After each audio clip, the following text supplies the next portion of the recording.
Yes, it is I, Holly Cameron, and I'm in your phones, but I'm also making an appearance on Tru Heel Heat. I've been told it's a fantastic podcast. Why haven't you had me on it, huh? Where's my invitation? I think you guys need to feel the right. I'm at Comic-Con today, but I think we need to get some, some rap in the show. So let me know.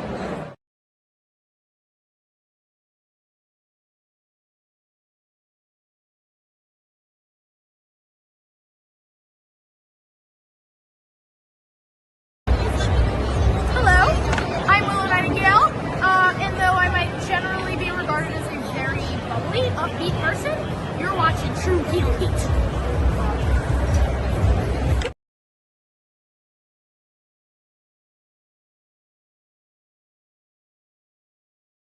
Hello, this is RJ City, and I am ethically opposed to any more wrestling podcasts. I don't know why you guys are talking about wrestling. It is a niche product. It is a very small industry. Yet, at this point, there's more wrestling podcasts than there are wrestlers. There is something wrong with society as a whole, but as you get smaller and smaller into wrestling, and then the wrestling podcast sphere, it gets even worse. And one such example, if I may turn on the microscope and look at the drudgery that happens to be Tru Heel Heat. SP3, Sid, this is your fault.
It's Saturday, and you know what that means. It's time for some Tru Heel Heat.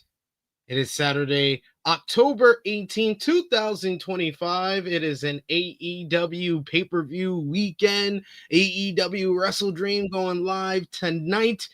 So you know what that means. There's got to be some drama in All Elite land, and it has all to do with a Mr. Andrade El Idolo and the life and times of Manuel Alfonso Andrade Opensa, as he is under a 1-year non-compete clause. First it was 90 days. Now we're hearing 1-year ban from wrestling in the United States. We're going to discuss all that crazy news. We got Seth Rollins injured at Crown Jewel, causing massive changes to WWE plans, including the Visions shakeup on Monday Night Raw this week. We got Ilja Dragunov making his return on Friday Night SmackDown last night and winning the United States Championship. And are we seeing the genesis of the shakeup we discussed last week to WWE Creative, or is it just AI?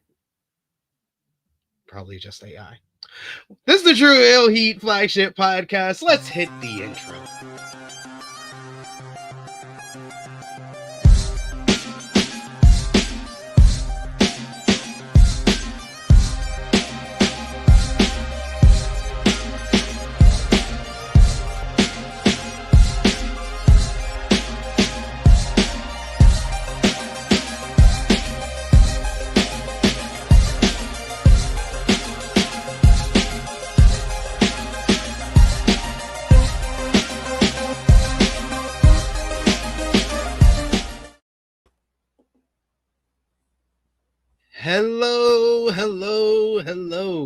is me, your Tru Heel Phenom SP3, and we are live on the Tru Heel Heat YouTube, Facebook for Tru Heel Heat 351, the life and times of Manuel Alfonso Andrade Opensa, discussing the latest wrestling news, including news of Andrade potentially being under a 1-year WWE non-compete clause following his AEW return earlier this month.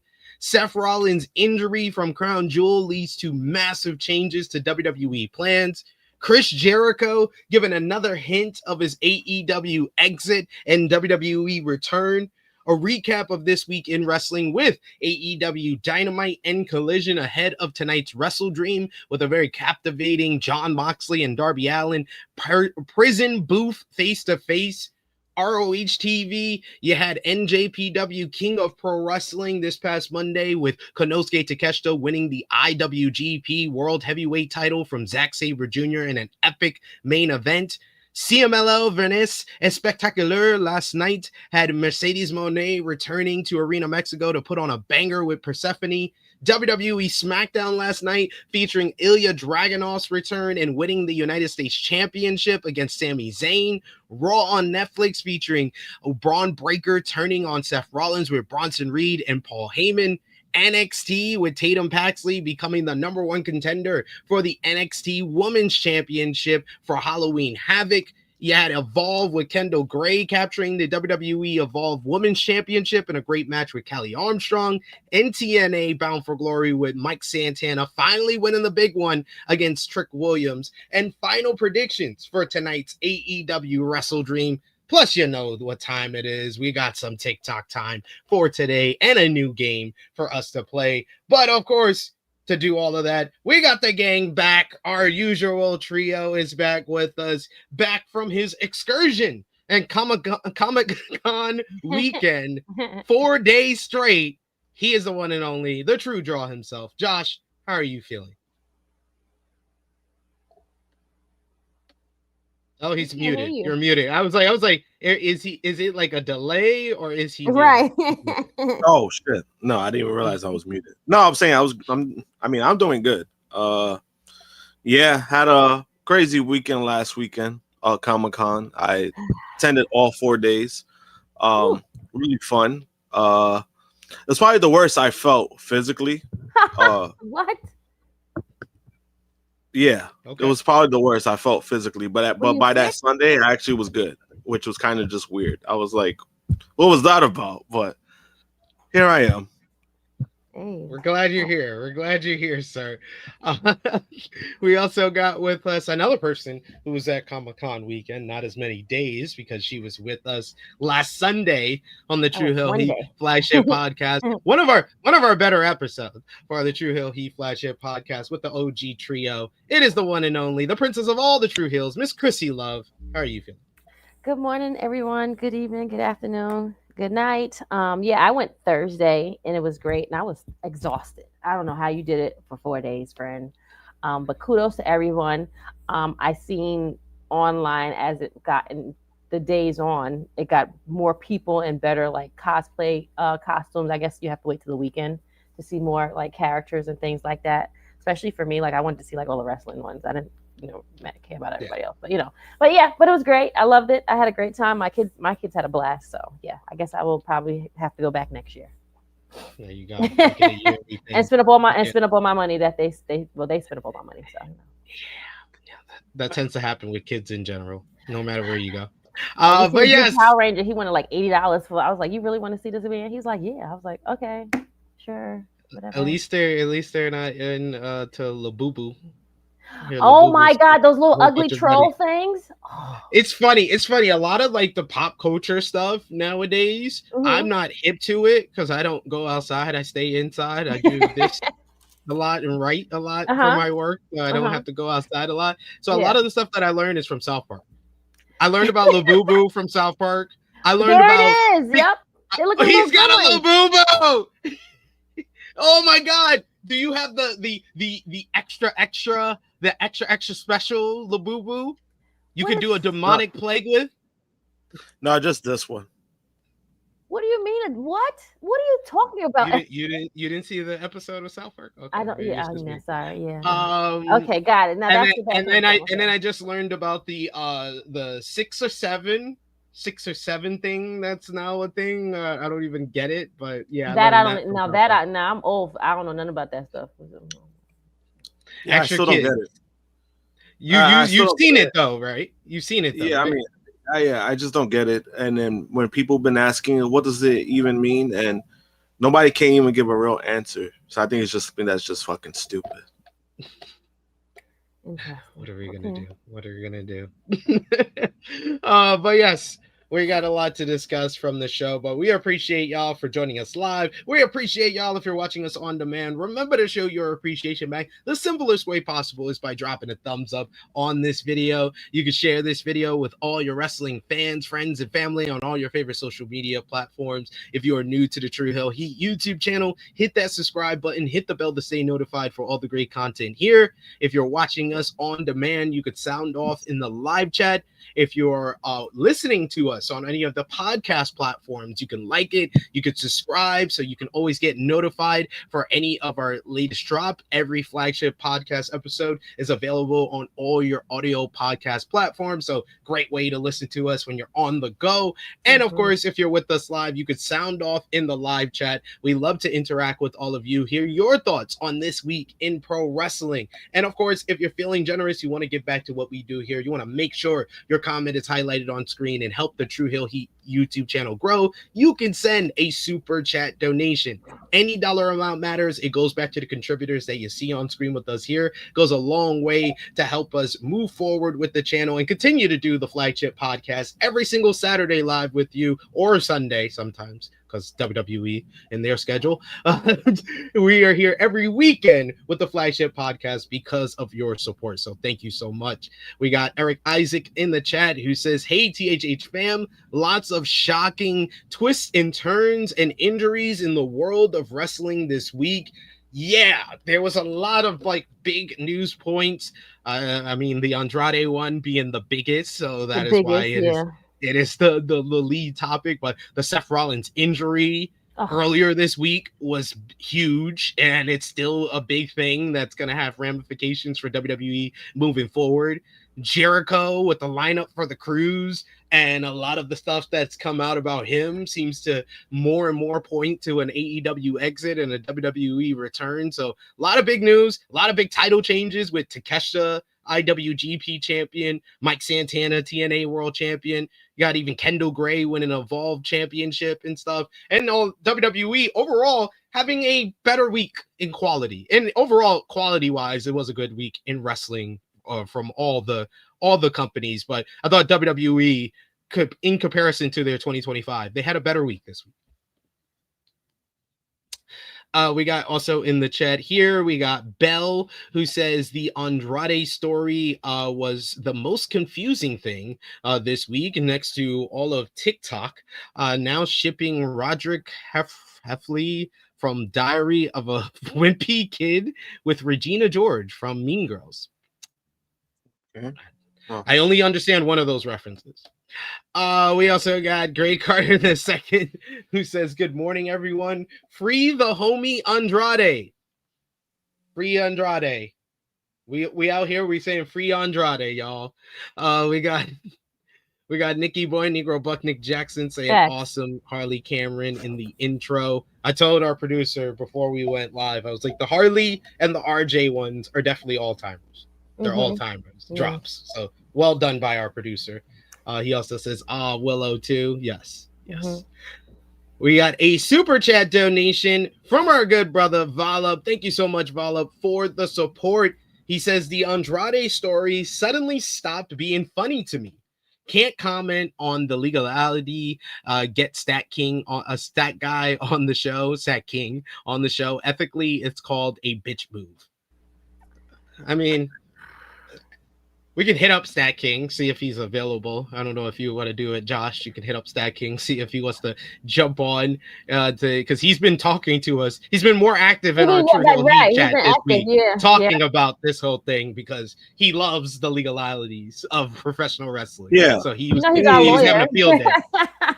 Yeah, I mean, he was talking about it, and it's just like, it's one of those things where a lot of it's still hypotheticals. Mm-hmm. So it was kind of like I was just trying to be in the sense where it was just like, hey, we're just telling you what was reported first. And, it was just one of those things again. Like, it was a conversation that, there's things that he didn't know either, like how it was reported in the first place. So it was kind of like, we'll get to it. We'll get to the Andrade stuff. But, so fucking complicated. And I'm just like, oh, my God, like, it's crazy. A fucking year, like you can't work for a year in America. I don't know. And mind you, he's an independent contractor. How are you supposed to make money? He probably spent all the money he got from Charlotte. Oh shit! Damn, Krssi. Damn, like. What? Well, he probably spent it because why we gotta allude to the Mexican taking the white woman's money, man? This is outrageous. Miss Krssi what are we doing? Not necessarily reflect those of Tru Heel Heat, its viewers, or affiliates. Most of the time, she's right, but this isn't one of them. First of all, we already knew that she was the breadwinner, so she had to give him some type of like stipend once they got divorced. Duh. I'm talking about the legal part. See, get StatKing here, though. See what I'm saying? Like, I'm just trying to do something. I'm just telling the truth. And people just want to fine, whatever. Why you about to make it a race thing, son? I'm just saying, like, I like the implications of what you were saying. Yeah. I mean, it is possible that the money went to his kid he was hiding too. I'm just Thank you. Hello. Also true. Davion says, good morning, everybody. Ilja Dragunov is back. Yes, he is. Good to see Ilja back on SmackDown last night. Definitely the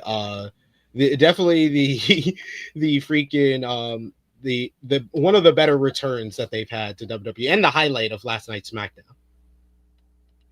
Was that the only highlight? That's all I missed? Okay, good. Great. No, it was a good episode. She's that great. It was a good episode of SmackDown. Okay. Valeb says Seth's injury is karma. Don't work the boys.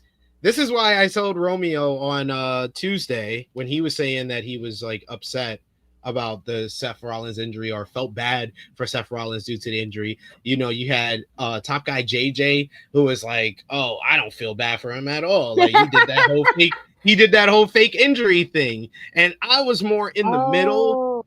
I was more in the middle where I was just like, yeah, I don't like the fact he did the whole fake injury thing and used his daughter in the whole ploy and then work the boys. That's the part that really bothered me. Like, I don't care who you use. Honestly, if I wanted to work our fans, I would have Harlem be a part of the work for sure. So I understand that part of it. I'm not gonna, demonize him for that. But working the boys, like if I'm gonna work our viewers, I'm not gonna work this Krssi Luv and Josh. They're gonna be a part of the work. It's gonna be a high five. Oh, we got the viewers, not a high five to my boss. If I had a boss, if there was a Triple H of Tru Heel Heat, I'm like, high five, we got Josh and Krssi. We really got him. Like, no, that's whack. That's whack. That's not what you're supposed to do. That's like a cardinal sin in professional wrestling. Yeah, I mean, we got here in the chat another super chat donation from our good brother Negro Buck Nick Jackson, who says Bumblaklat. Shout out to the Knockout Brothers, the hottest act in New Japan Pro Wrestling right now. Hottest act in NJPW. The Yuto Ice. This is the only cultural appropriation gimmick that I will accept in pro wrestling. Is an Asian trying to be black. We got We got Greg Carter the second. Thank you again, Negro Bug. Greg Carter the second. He says Andrade wasn't hiding his son from the world. He was hiding the world from his son. Yep, he's a Drake. He's a Drake. He is a Drake. That is true. And then finally, we got Dolores, who has been a member of the channel for 2 years. Thank you so much, Dolores, for all your support throughout the years. We appreciate you. You're one of the best in the chat and a part of our community. So thank you so much for all the support. But let's get into things. Before we get into what we missed, we got the Tru Heel roll call, how we start off every edition of our flagship podcast, shouting out all of you who's supporting us across social media, the Tru Heel Heat Patreon, and everything, and all our Facebook page as well. Our top 3 conversation starters on our Facebook group page are Tru Heel Trinity. You got Jermaine Packman, you got Joe Bellini, you got Stewie John Palmer at number 1. You got our Patreon backers, you got Volup, you got Negro Buck, you got Professor Chris, Trey, Robert, Steve, Ladarius, John, Dolores, James, Allen, Santo, Justin, and Chuck Berries. Thank you so much for supporting us over at patreon.com/Tru Heel Heat. $3 a month gets you exclusive content, the best place to support us when we are not live here. So, but without further ado, let's get into what we missed. And let's start off with AEW Dynamite and Collision from this past Wednesday, a special 3-hour showing. The Dynamite portion of the show did 534,000 viewers, so up from the 321,000 that they did for Title Tuesday against NXT. Collision portion, the 1 hour of Collision did 400,000. The show featured Chris Statlander and Timeless Tony Storm with their famous last words ahead of WrestleDream, which led to an in-ring brawl between the two women, with Storm standing tall before the pay-per-view. You had the Ops defeated LFI to retain the AEW World Trios Championships in the main event of the Dynamite portion of the show. Post-match, you had LFI jump the Ops until AEW World Champion Hangman Adam Page made the save. However, Joe picked up the AEW World title, handed it to Page in an intense stare down ahead of WrestleDream. Kenny Omega and Jurassic Express defeated Don Callis family's Hechicero, Mark Davis, and Josh Alexander in a great trios match. Post-match, the Young Bucks attacked Jack Perry and Luchasaurus until Omega stepped in to stop his former elite brethren, his former friends. This led to Omega and Jurassic Express fighting off the Bucks and Callis family to stand tall. That wasn't the last that we saw of the Callis family, as later in the show, you had Mark Briscoe and Brodito scored a victory over the Don Callis families, Kyle Fletcher, Rocky Romero, and Lance Archer in a fun trios main event. Post-match, Briscoe and Fletcher brawled backstage. Meanwhile, you had El Clone provided us a distraction for Kazuchika Okada to attack Brodito ahead of their AEW World Tag Team Championship match at the pay-per-view. GOA beat Hurt Syndicate in a pretty good opener. You had Jamie Hayter picked up a win over Sky Blue in a rock solid bout.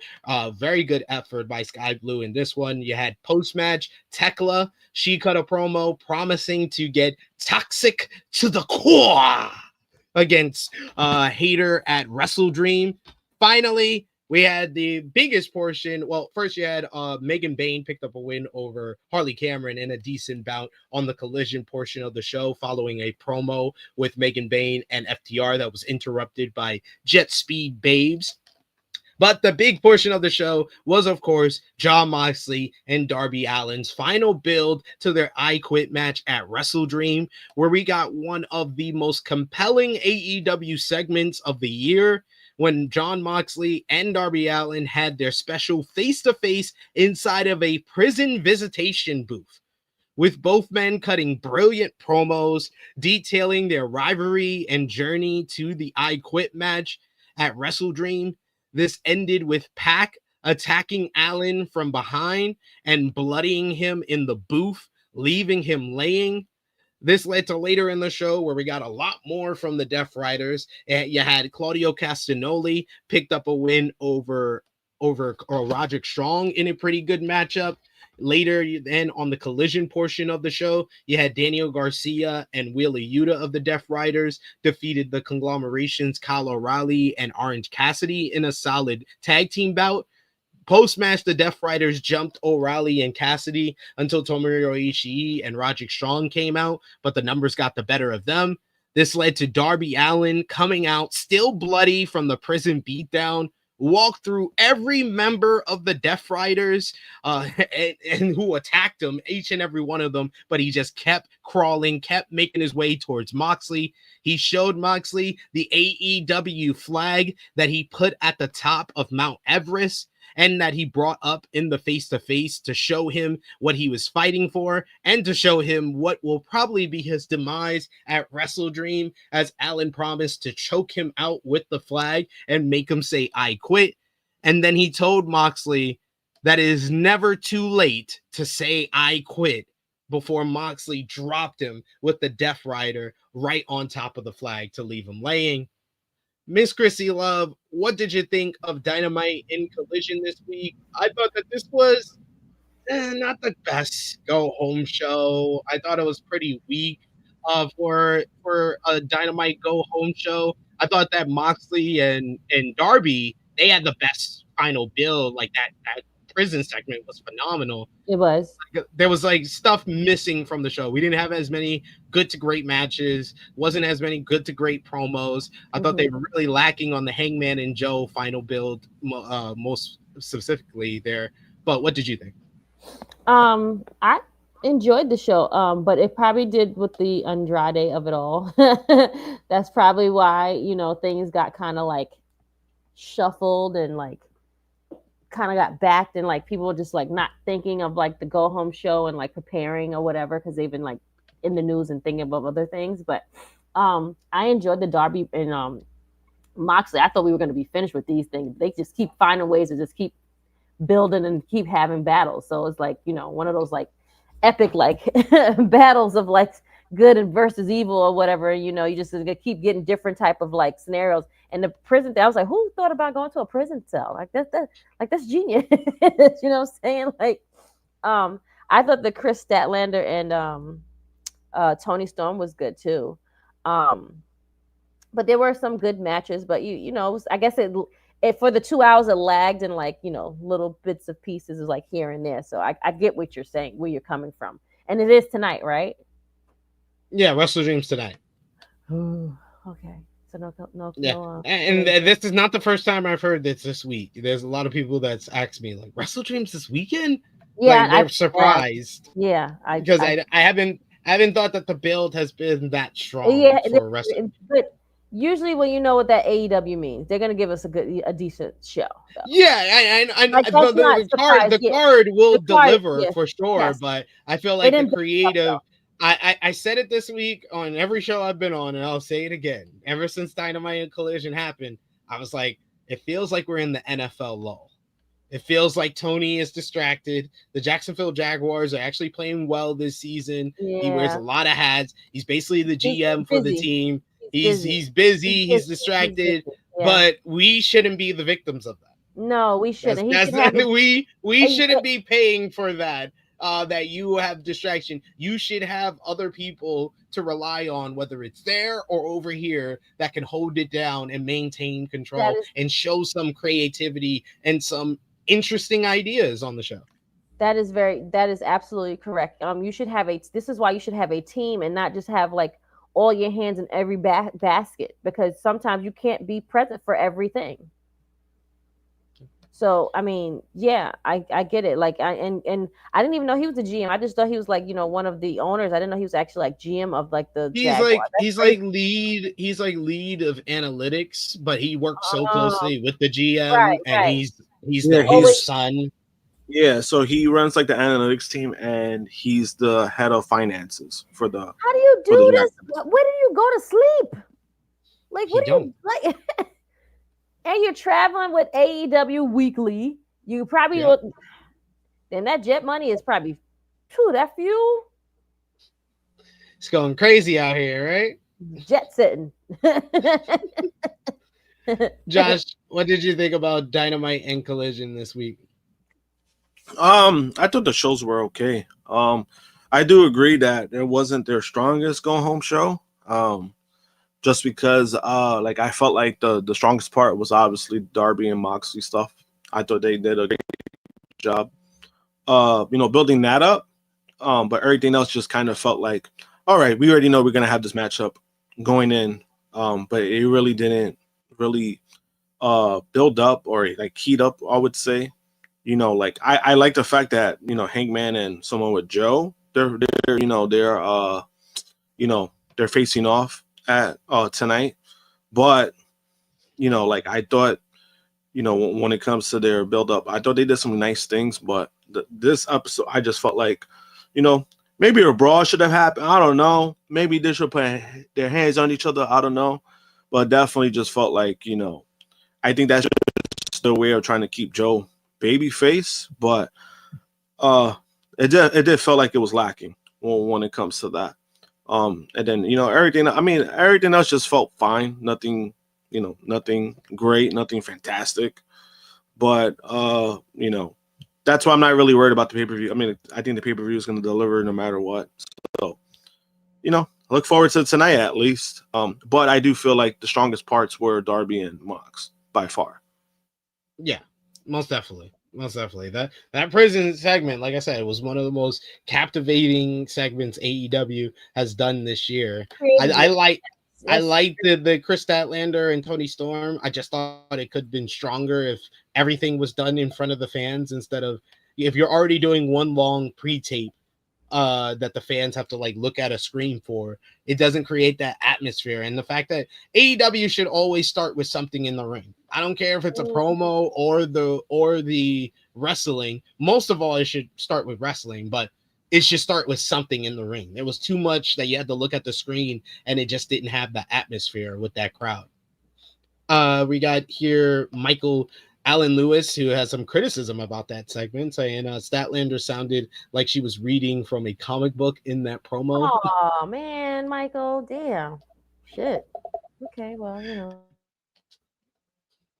Davion says, I wasn't feeling this go home show. I barely invested in Dynamite, and then I fell asleep during Collision. NFL season is definitely here. Then we got, on the other hand, we got Adrian Carpenter, who says the go home show was good. Like Krssi said, stop letting people on social media influence you. I don't know if anybody's influenced. It was just people sharing their opinions. Social media. If I wanted social media to influence me, I will be on here and shit on AEW every single week. Yeah. I feel like there's a portion of AEW fans who think any type of criticism is hating on AEW.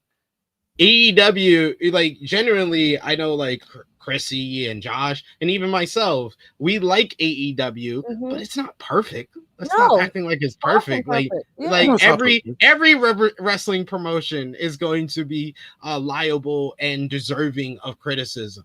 And this episode of Dynamite and Collision is liable of criticism. Like, it wasn't their strongest effort. Like 2 weeks ago, I brought it up on AE Ramble this week and the preview this week. 2 weeks ago, the 6th anniversary, that was a great episode of Dynamite. You had the Andrade return. You had the setup for Hangman and Samoa Joe. 2 weeks ago. 2 weeks ago. Yes, sorry. That matchup, yeah, they were firing on all cylinders. But between going head to head and moving nights on a Tuesday with Title Tuesday, which was still a good episode, I will say, but then they just went down in quality instead of at least maintaining their quality from Title Tuesday, or especially maintaining their quality from the 6th anniversary. They went down this week. That is all right to say. That doesn't mean we hate AEW or we're letting the internet influence. But then also it's like, sometimes it's, sometimes you'll have those weeks where, they stay hot, like you enjoy what you enjoy, and then sometimes you have those down weeks. I mean, it's like that everywhere. It's like that with WWE. It's like that with, I don't know. It's again, like I think we've been very fair when it comes to AEW, especially this year, because we have been very high on AEW. But like when there's things that need to be criticized, we do it. There's nothing wrong with that. We do that for every company. Yeah.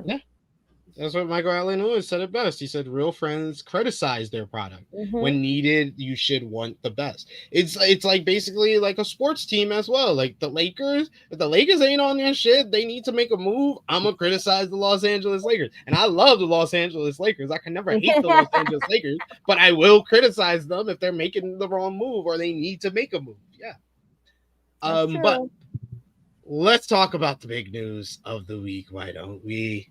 And it has all centered around Volume 4, The Life and Times of Manuel Alfonso Andrade Openza. On Monday, AEW star Andrade El Idolo's scheduled match at Mucha Lucha Atlanta's upcoming event was called off. El Idolo was slated to lock horns with L.A. Park at the October 26th event.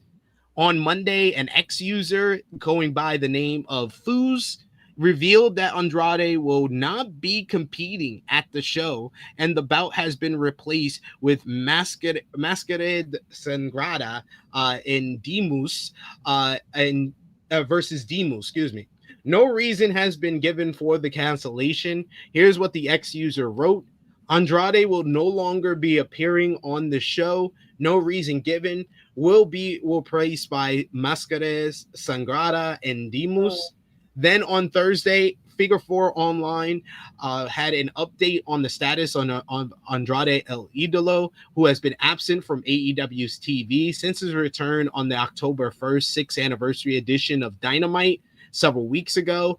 As previously reported, Andrade was fired from WWE back in September and showed up in AEW on October 1st, attacking Kenny Omega and joining the Don Callis family. He hasn't appeared on TV since, and his sudden disappearance has raised some eyebrows. Brian Alvarez, one of the hosts of Wrestling Observer Radio, reported that Andrade is not injured, and the reason he hasn't appeared on AEW TV or hasn't been mentioned on AEW TV since his return is due to his non-compete clause with WWE. WWE main roster wrestlers have 90-day non-compete clause when they are released from the company. It was initially believed that Andrade didn't, as he was said to be fired outright due to a wellness violation or perhaps multiple violations. According to Fightful Sean Ross Sapp, even people in WWE thought that Andrade had no non-compete clause, and that the situation is very weird. So this doesn't seem to be Andrade's specific fault in this one. Fightful notes that the initial report from Figure 4 Online noted that WWE sent AEW a cease and desist, and AEW wasn't aware he had a non-compete. However, that bit about the letter has been removed from Figure 4 Online's report, and they added that Andrade is in good spirits. Andrade has been wrestling on the independent scene as he wrestled for The Crash on October 3rd. He was also scheduled for a match for WWC in Puerto Rico tonight. He was scheduled to face LA Park at Mucha Lucha Atlanta in Norris, Georgia on October 26th, but that has been canceled. Fightful Select released an update with the overview of the situation. As noted, WWE terminating Andrade's contract. The league reportedly sent a cease and desist order to AEW, still enforcing the company's non-compete clause of 90 days. It was initially thought that Andrade didn't have one since he was terminated due to alleged wellness violations, but it appeared to not be the case. Fightful reported that sources familiar with the situation said they didn't believe what happened was AEW's or Andrade's fault. Rumors of the issue reportedly started emerging last week, with the belief that WWE simply told Andrade that he was done, with no knowledge of a 90-day non-compete clause going into effect. Andrade then started taking bookings and also signed with AEW. Fightful notes that the former WWE superstar and United States champion had a team of representatives speak with Tony Khan, with two parties seeing each other for the first time since Andrade's previous AEW run on the day of his return. Additionally, WWE staff, wrestlers, and sources also believe that the wrestler was gone from the company with no additional time left on his deal, since the wrestler was outright fired. Fightful reports that under normal release circumstances, WWE could still ask Andrade to work events and TV shows, but that would undermine the wellness policy violations that led to his termination. Additionally, Fightful notes that WWE agents they spoke with have never heard about wrestlers' pay being docked while they were suspended due to a wellness violation. Multiple sources also informed Fightful Select that Andrade El Idolo has a very good lawyer, but it wasn't said if Andrade's legal representation intends to fight the cease and desist. Although the 90 days is typically referred to as a non-compete, Fightful notes that it technically serves more as a notice of contract expiration, as talent still gets paid during that period. PW Insider Elite reports that Andrade is not being paid during his 90-day non-compete period, but Fightful has not independently confirmed that report. Fightful's report also notes that it would be an easy rule to fight in court. However, any potential court fight would likely extend past Andrade's currently ongoing non-compete period. Also, Fightful Select reports per AEW sources that Andrade's having to be taken off of AEW programming didn't affect any immediate creative plans for either AEW Dynamite or WrestleDream. And the same is the case for Kota Ibushi's recent unfortunate injury where he suffered a broken femur. It's also said that there isn't any bad blood between AEW and Andrade over the incident. And it's said the working plan is to still have him compete in AEW once the resolution is come to. WWE previously attempted to enforce non-compete clauses in the past, such with Brock Lesnar after he exited WWE in 2004. The non-compete did not hold up in court, and Lesnar was given the green light to wrestle in NJPW. He also changed the name of his finishing move from the F5 to the Verdict in reference to his legal settlement with WWE. A source close to Andrade El Idolo also informed Fightful that the wrestler is in good spirits this week despite the situation and is said to be keeping things very quiet. His non-compete period is reportedly stated to end in mid-December, and the report also notes that Andrade is still currently signed to AEW. However, yesterday, then all the spanner went into the works because then Figure 4 Online's Brian Alvarez reportedly confirmed with multiple sources that it's standard for new WWE/TKO contracts to have a clause where wrestlers have a 1-year non-compete period if they are fired with cause or due to a breach of contract. That means that Andrade could be out of in-ring action until later next year. Alvarez said on Andrade El Idolo having a 1-year non-compete clause from WWE. We have it confirmed through multiple sources that the new TKO contracts have a clause where if you are fired, there is a 1-year non-compete. The older contracts had this, but it's standard now. He continued, this is the holdup involving Andrade. Very skeptical this would hold up in a legal battle, but it's in the contracts. Andrade El Idolo made his AEW return on October 1st, and then all of this all transpired afterwards. It was rumored that Andrade had multiple wellness policy violations ahead of his WWE release. Also, PW Insider Elite reported that Andrade is not being paid regardless of the length of his non-compete clause. Speaking to Brian Alvarez on Thursday's Wrestling Observer Live, former WWE superstar Lance Storm stated that the 1-year non-compete period was written into WWE contracts when he returned to the company as a producer in 2019. Storm said that it was in the contracts before TKO when I went back in 2019. There was a if you are fired with cause 1-year non-compete. Storm indicated that when he asked about the issue to John Laurinaitis, Laurinaitis said, that's standard now, but you obviously have to have been fired for cause or breach. And since I'm the last person to worry about that, I went, okay, whatever. Alvarez speculated that the 1-year non-compete will not hold up in court, citing that the past issue with WWE trying to hold Brock Lesnar to a 10-year non-compete clause after he left WWE in 2004. Alvarez noted that TKO has made this clause standard in WWE contracts, not because WWE are a bunch of horrible, evil people, but to avoid wrestlers attempting to get intentionally fired or leaving long-term contracts to go to another company like AEW. Alvarez explained that WWE ultimately wants to avoid the situation similar to what happened with Andrade El Idolo and Sammy Guevara's backstage incident in 2022. Noting that when the AEW wrestlers were unhappy or wanted to leave and go back to WWE, they sought to get out of their deals or get themselves fired. Alvarez called it a situation of, if you are fired, no, you can't just go up and work for somebody else the next day.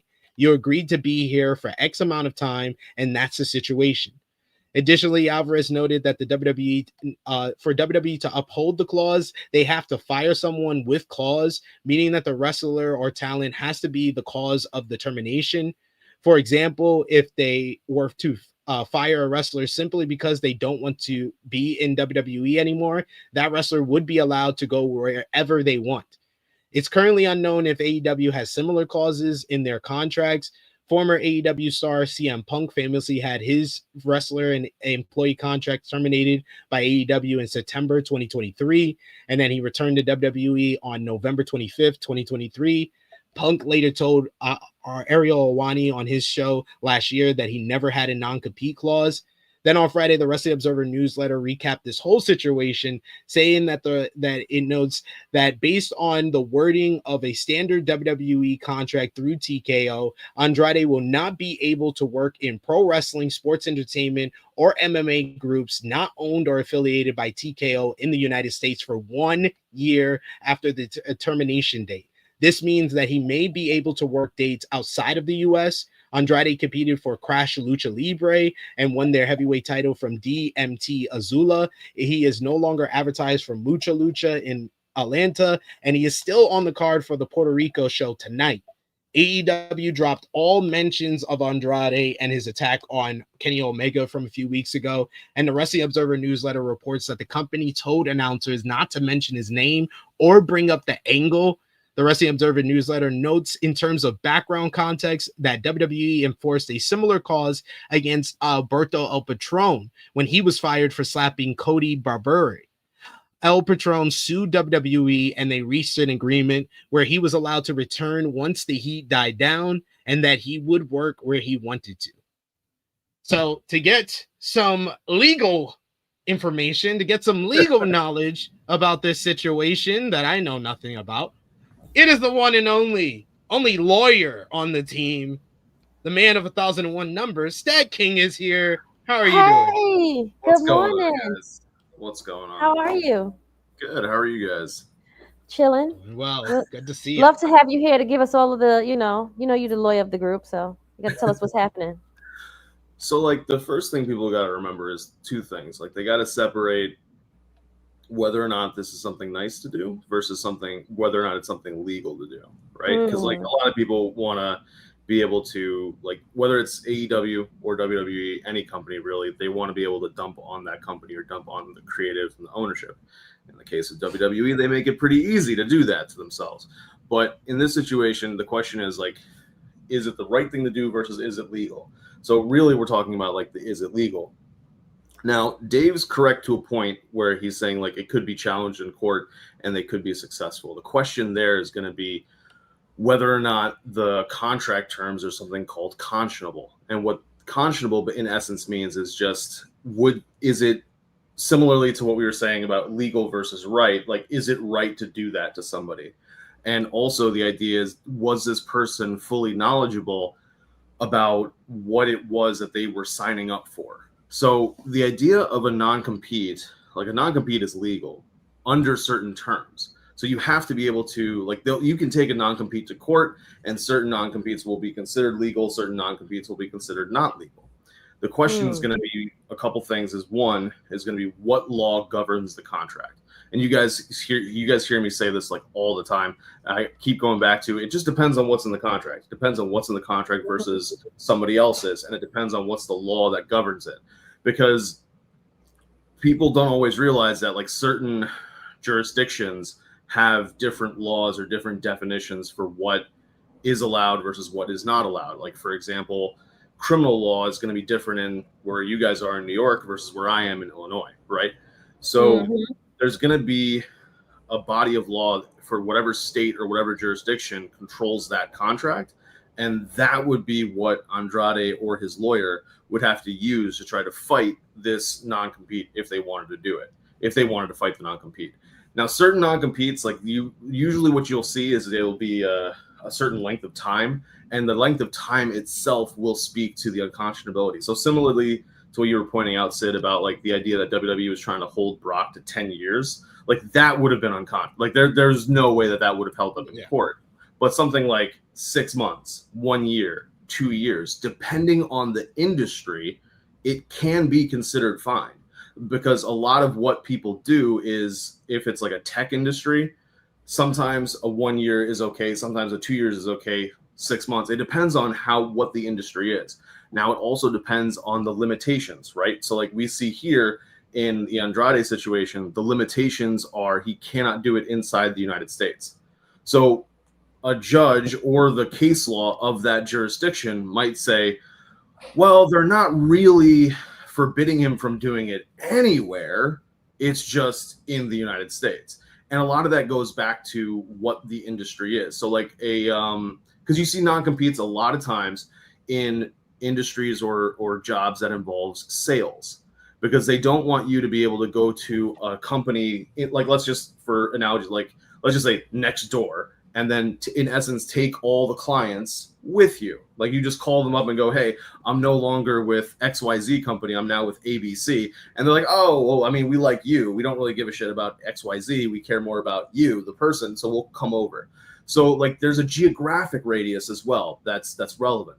Now, because WWE is a global company, or at least the very least a national company, you can make the argument that they could say he can't do it anywhere in the United States.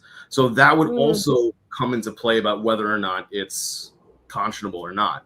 So like Dave is correct to a point that it is something that he could fight, and depending on all these different factors, he could win, he could not win. The larger issue to me is like the idea that people should remember that this is for, as you also pointed out, for situations where someone's fired. Like this isn't just everybody who gets released. Most people who are going to get released or not have their contract renewed are going to have the normal 30 or 90 days. I think is it still 30 days for NXT? Yeah, it's 30 days for NXT contract, 90 days for WWE main roster. So yeah, the normal people are going to have that 30 days or 90 days. This is really only in a situation that if you try to get yourself fired, or you are fired for a different reason, like let's say you're not trying to get yourself fired, but it has to do with if you want out of your contract early, because we got the information from In the Weeds yesterday with Fightful Overbook. Sean Ross Sapp was preparing to do a big article on another person who was under a lengthy non-compete clause, but Jeremy Lambert, in his infinite wisdom, blurted out the name beforehand, and I saw the clip. Jeremy was doing his best guesswork, and it just so happened he was right. Got it right on first guess, first shot, boom, got it. But yeah, I mean, it is something that companies can do to try to protect themselves in that sense. Like we may think it's wrong for the sense of like, oh, like a company shouldn't morally do this or whatever the case may be. But like at the end of the day, regardless of whatever industry you're in, this is kind of a standard practice, like the concept of a non-compete. And that goes to a larger question of like whether non-competes should be allowed. And there has been a push the past, I would say 5 to 10 years ish, to try to get non-competes banned in essence, because of the level of restriction that it puts on former employees or independent contractors and their ability to take care of their families and things like that. So the thing to remember here, though, is that they're trying to protect themselves, they meaning WWE, if it were to go to court, by making the argument, oh, this is only if you get fired. Like it's not everybody, right? Like it's really only if you get fired. The idea that it would apply to somebody who's asking for their release, that does add an interesting wrinkle to it. So like maybe Samantha might have like a stronger case versus someone like Andrade, but like you have to try to understand it from both points. Like, because I've attacked non-competes from the employee side, for former employee side, and I've also worked on non-competes for companies. And like from the company perspective, it's like, well, we don't want anybody to just be able to go, oh, we don't want to be here anymore, so we're just either not going to show up to work or not, do the things that need to get done under our contracts, in the hopes that we're going to get fired so we can go somewhere else. Like, that wouldn't make sense from the company's perspective to just allow that. So if you try, like, and I mean, I'm saying, hey, look at it from the company's perspective, so I get it. But like, if you try to see like their perspective on it, now the question is it too far or too much in favor of the company versus the employee? That would probably be for the court to decide.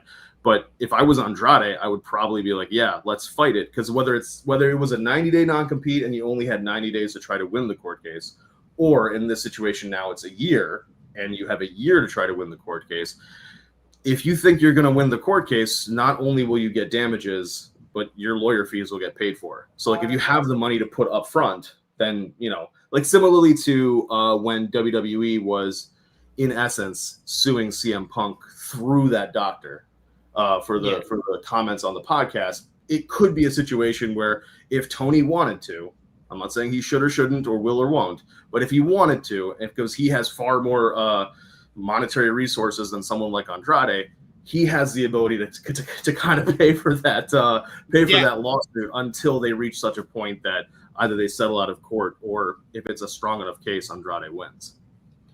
And when it comes to a dick swinging contest on who's going to put more money into this case, I think Tony would win against TKO at this point, with TKO kind of in the position they are business-wise, where they're in debt.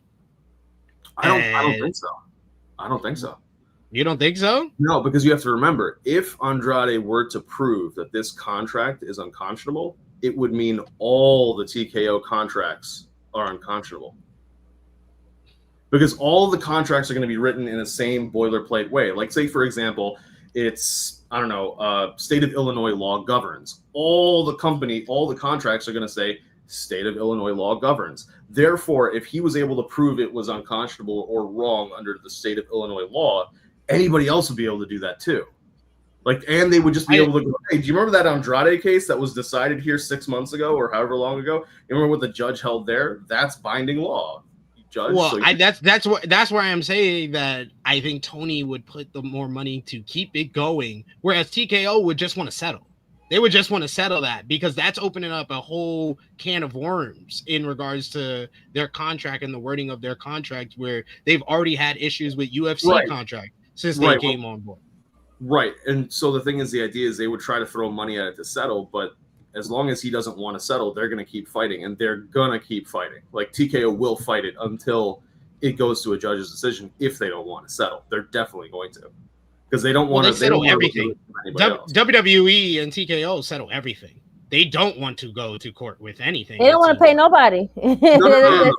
What I'm saying is, like, they're not going to in essence give up and say, well, what's your number? And then if Tony doesn't have a number, they have to fight, and they're gonna fight until, like, they're meaning to say they're not gonna go into. Well, I'm not even really talking about Tony. I'm talking about the situation with Andrade. I think the situation Andrade opened so much up, and in my eyes, I think that is knowing all the information that we know from this situation. I think it's one of two things had to happen. WWE, because the original report was that they took weeks to figure out like how they were gonna let him go. So I think they came to some type of agreement with him to let him go, that they were going to fire him with cause, but he's free to work elsewhere. He got that agreement. That's how he just started booking his shows. That's how he booked AEW and stuff like that. And then they was like, oh no, but we have this clause over here. You can't go there. No. Now we're invoking this clause. And I feel it's that, or what I think is more likely, because of everything we know about Andrade knew that he could fight this clause, and he still did all of this. He knew that this shit wouldn't hold up in court, and said, "You know what? I'm gonna call their bluff." If they go to court, we shall see. It'll definitely be an interesting court case, because we'll be able to get a lot during the discovery process, and depending on how far it goes before if either it gets settled or if it goes all the way to trial, we will see a lot of different documents be attached to motions to dismiss, motions for summary judgment, and so on and so forth, and different deposition if it gets that far into discovery. But we'll be able to see a lot of potential TKO contract language, which will just be interesting. I mean, I'll like it, but like I don't know how many other people would be that interested by it, but I will. Well, I'm closer to you than like I like the business side of things, and legalities and business are close in proximity. So that's why I'm into this type of stuff a little bit as well. We got a couple of super chats and stuff like that. If you got any questions, any legally questions in regards to if anything you're confused Get them right now about the Andrade situation, it's the time to put in your super chat donations if you have a question for StatKing while we have him here. We got here also Chuck Berries with a super chat donation. Thank you so much, Chuck Berries, for the support. He says, good morning, THH fam. Having just watched your latest installment of the GOAT Match series, I was wondering if you, SB3, and Jimmy would consider reviewing both TLC matches 1 and 2. That is on our short list in regards, because I know if you've been watching, I know you've been one of our supporters of the GOAT Match series, Chuck Berries. We are trying to do like trilogy series of matches, because the whole thing started with us watching the Okada Omega series before they faced that All In. So now we're doing the 1989 Ric Flair, Ricky the Dragon Steamboat series. Next, we were thinking like Austin Rock WrestleMania series or the TLC series. So that's in the conversation, and I'll let Jimmy know that you suggested it on the show today. Thank you so much, Chuck Berries. And we got another super chat donation from Adrian Carpenter. Thank you so much, Adrian, for the support. He says, with the announcement of Mercedes Moné TBS title open challenge, 3 women's matches for the first time on an AEW pay-per-view.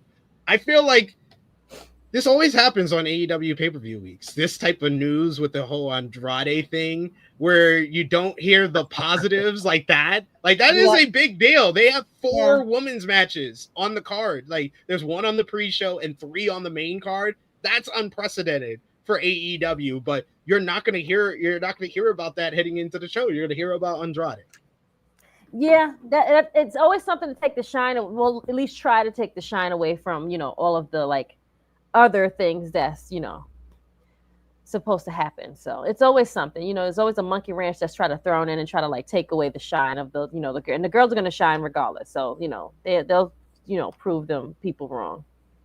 Yeah. We got watching stuff who asked who was it, to answer the question about who was the other person under the lengthy non-compete. It was Samantha Irving, yes.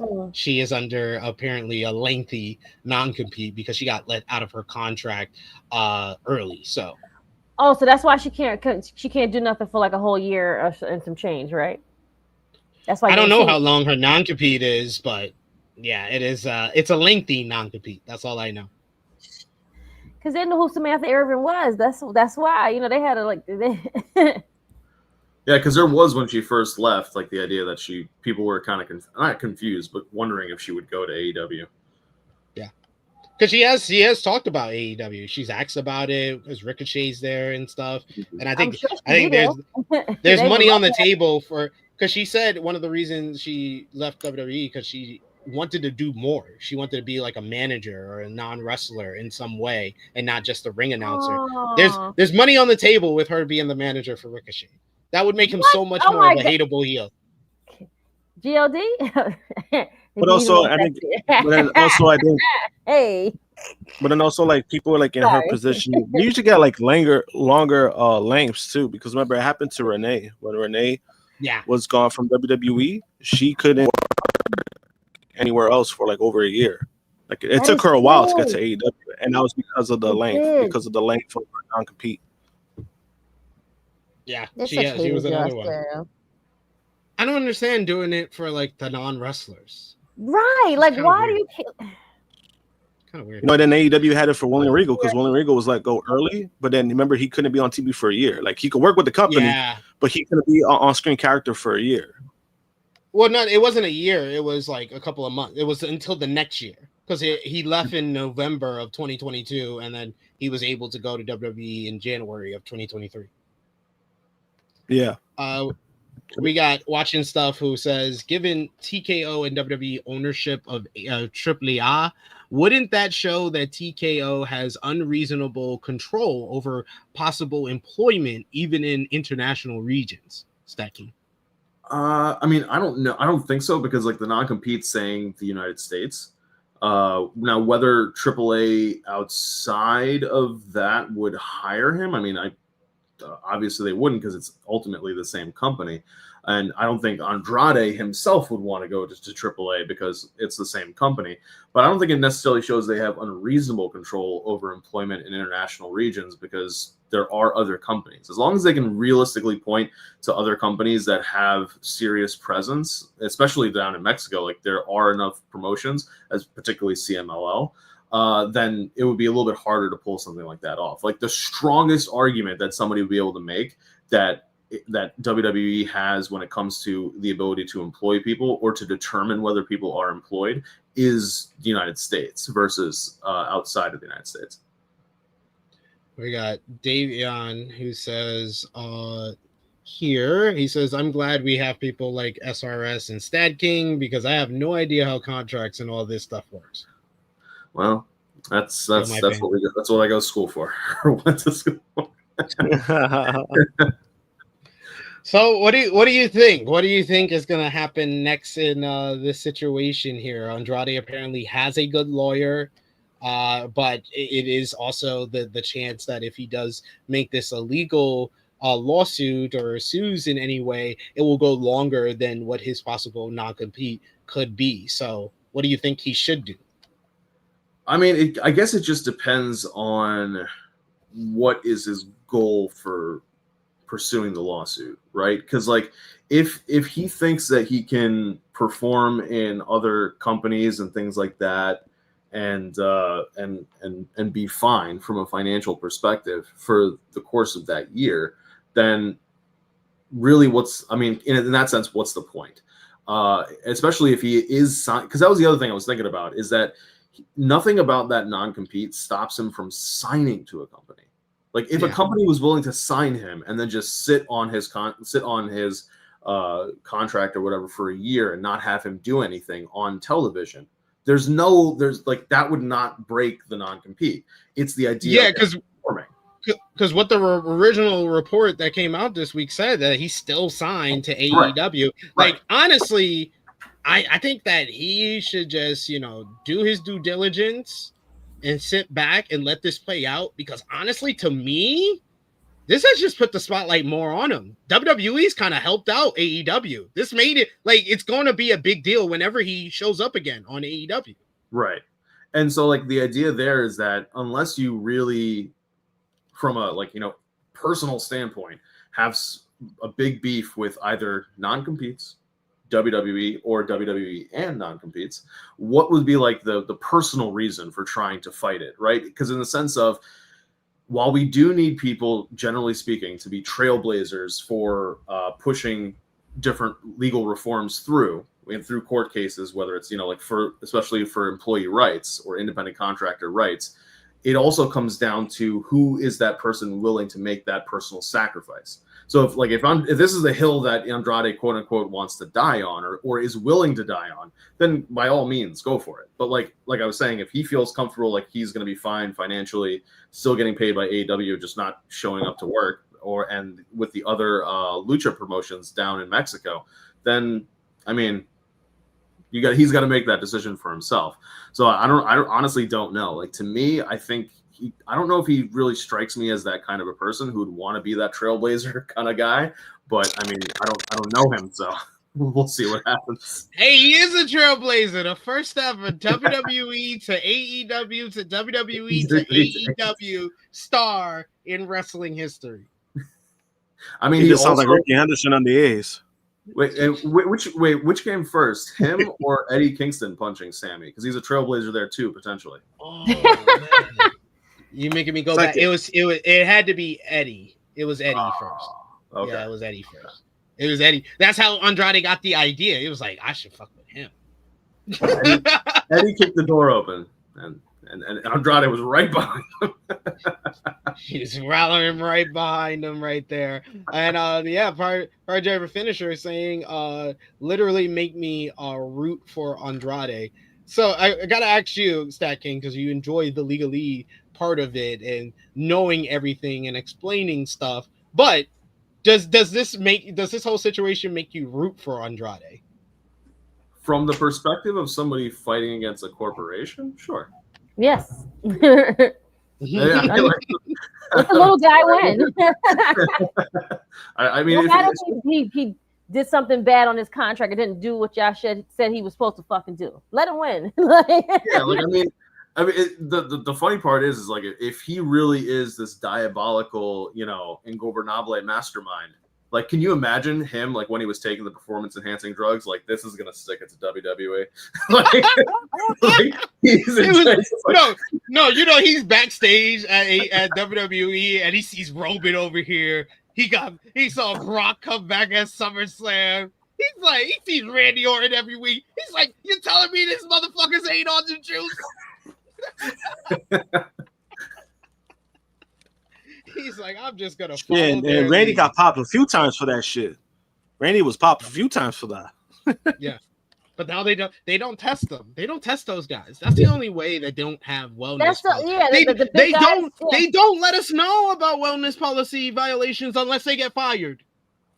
Like, isn't it telling that Andrade is the first one that we've known about in how many years? You gotta have that world championship protection.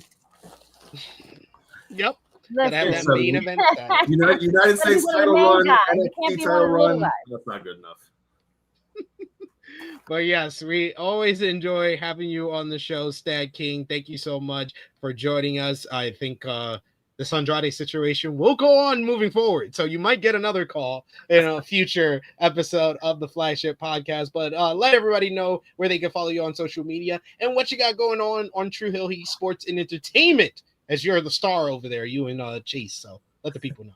You guys can always catch me on Tru Heel Heat Sports Entertainment doing the weekly Pick'em show with Chase, where we break down all the news and everything that comes out of the NFL season, all the trade rumors, things like that. The trade deadline's coming up as we move into further and further into the NFL season. It feels like it just started, but it's almost at the halfway point. So you gotta cherish football while you got it. So thanks, guys, always for having me. And until next time, I'll catch y'all later. Tell the missus we said hello. Will do. Yes. Tell her for sure. But thank you so much, StatKing. We always appreciate you. Take it easy, guys. Take it easy. Yes, we got a lot more to discuss here, but I want to highlight some of your comments as well. We got Negro Buck who says, for real, they just don't test those bigger stars. You can't tell me Brock isn't on that junk. Oh, man, it's obvious Brock is on that junk. God, right? Like, especially now. Like, what are we even talking about? What are you even talking about? Oh, and also that is something I didn't see, Greg. You're giving us information too. Andrade ain't never failed no drug test until after his divorce. He had that Charlotte Flair protection, complexion for the protection. Then when he didn't have that anymore, they was like, no, you Mexican. We tested you. You probably on cocaine. So they were going to call ICE on him and everything. But yes. We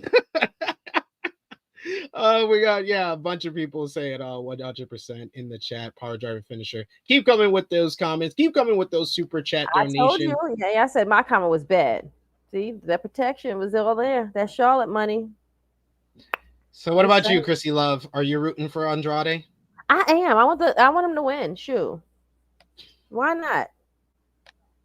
And when do you think we will see Andrade on AEW TV again? January, February. I'm gonna say 2026. I'm not gonna give him. 2026. I'm gonna say 2026. He's gonna get paid by the other company, but in the meantime, in between time, probably these other. The only company he's under contract to is AEW. WWE's not paying him for the 1 year non-compete. That's what I'm saying. So he's getting paid by AEW. Well, we don't know if it's not legal for him to get paid by another company while he's under the non-compete. We don't know. Oh, you're banned from podcasting is supposed to be an homage to Andrade. Is that what you're I just noticed it. All my headlines, my cold opens on the show, they're all references to whatever we're talking about on the show. I love that. I was like, wait, you're banned from podcasting for a year. Well, how the hell are you with us right now? I'm like, what? Tell me something. Did I miss something in the chat? But then I was like, oh, it's Andrade. Got it. You got it. We got Shirt King the Goat who says Andrade needs to get booked in CMLL since he can't work in the States, and he needs to sue because I could have sworn it was law that non-competes are over with. So, well, exactly. Shirt King the Goat, I'm just saying, somebody from WWE is working in the White House, so they can get that changed real quick. I know. That's he may just call ICE on these people and just, He's like he's illegal. He doesn't have his visa is about to run out. So, we're just gonna have the non-compete until his visa runs out, and then we'll call ICE on him. Yeah, so I think what he's referring to was there was a law that was about like 2 years ago that they changed. But I think this is something we kind of did talk about in one of the episodes. And it had nothing to do with, like, it wasn't going to affect WWE. It wasn't going to really affect wrestling in general. I think it was something else. So technically what they're doing and the clauses that they make, they're technically legal. You can still fight it. But technically what them putting that in the clause, it doesn't really affect with whatever law that was passed at that time. Okay, got it. We got a super chat donation here in the chat from Negro Buck Nick Jackson. Thank you so much, Negro Buck, for the support. He says, now I gotta make you a disclaimer, SP3, laughing emoji. What did I say? I just call it. I just report the news. That's all I do. We got here next. We got to talk about another person who's getting into drama this week, Chris Jericho. Chris Jericho returning to WWE continues to be a rumor making the rounds in the wrestling world. This week, Jericho announced the first talents for his 2026 Jericho Cruise. And interestingly enough, there are not yet any AEW talent among the talent that have been listed. Jericho announced the lineup on Tuesday for his November 2026 Rockin' Rager at Sea. As PW Insider points out, there are no AEW talent or matches advertised. Jericho's cruises have traditionally included AEW matches and stars, some of which aired on ROH on Honor Club recently.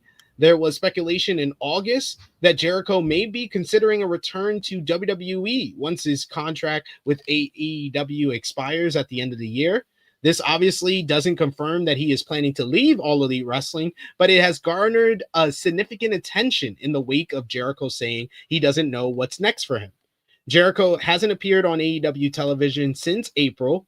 Dave Meltzer noted in the Wrestling Observer newsletter that Jericho is either going to return to WWE or he wants people to think he is going to return to WWE. WWE fans did him a favor at WWE Crown Jewel, as after John Cena put AJ Styles in the walls of Jericho, the crowd acknowledged Jericho and started chanting his name. Meltzer added that the creative team at WWE still believes that Jericho is set to return to the company and embark on a retirement tour and receive a Hall of Fame induction. For what it's worth, Tony Khan said the door is open for Jericho to return to AEW. The recent news that the next Jericho cruise from November 7th to 11th in 2026 from Miami to Bahamas has not announced AEW names, which fueled speculation that Jericho is set to leave All Elite Wrestling. Jericho shared a throwback video of his WWE return in 2012 on his social media this week as well. However, Meltzer noted that the last time Jericho went on the cruise, he didn't announce names from AEW until a few months later, and that the cruise also has no WWE names advertised either. That said, the original cruise came along before AEW existed, when Jericho was in a non-exclusive WWE contract and was turned down when he went to the company for its talents. Ultimately, the Demo God went ahead with several then ROH and independent talent like the Young Bucks, the Briscoes, the Christopher Daniels, and Frankie Kazarian, as well as others, to ultimately create All Elite Wrestling while working in New Japan Pro Wrestling at the same time, and got all those people included in the Jericho cruise over the last couple of years. So far, the future talents and names for the next cruise currently include Jeff Hardy, Saraya, and the Great Muta, along with fan favorites like Elena Black, Shotzi Blackheart, and the $1 Million Man, Ted DiBiase. So, what do you think about this news? We'll start with you, Josh. Do you think that this is further confirmation that Jericho is on his way out of AEW and heading back to WWE? And what percentage are you willing to put on it from 0 to 100? I don't think this really fuels that. I think this is just a tactic from Jericho, honestly. At least on my end, that's what I think. It doesn't really speculate anything for me. But honestly, I do feel like he is going back to WWE. My percentage has been high. As far right now, I'm gonna say 80%. Just because I when he comes back to the AEW, I'm like, what is there left for him to do in AEW? If he wants a retirement tour in WWE, by all means. I mean, we've seen it with Cena. So, Triple H already doesn't like Jericho. So you think that's gonna go well? Oh my God. By all means, you could go there. You could go there, and you want to get to the Hall of Fame. I know it's something that he has spoken about before. He's gonna get two of those things at once while getting attention, and this is the most people have talked about him in a long time, in a positive light, more positive than like negative. So I think your best bet is to go back to WWE. If he goes back to AEW, sure. I wouldn't want to see him on screen again, just because we kind of seen the quality of his stuff dip. Promos, matches, it always is like an up and down thing. It was like, oh, he could give us like 2 good weeks, and then it goes back to like the same old stuff with Jericho. I just think at this point, I think he should go back to WWE.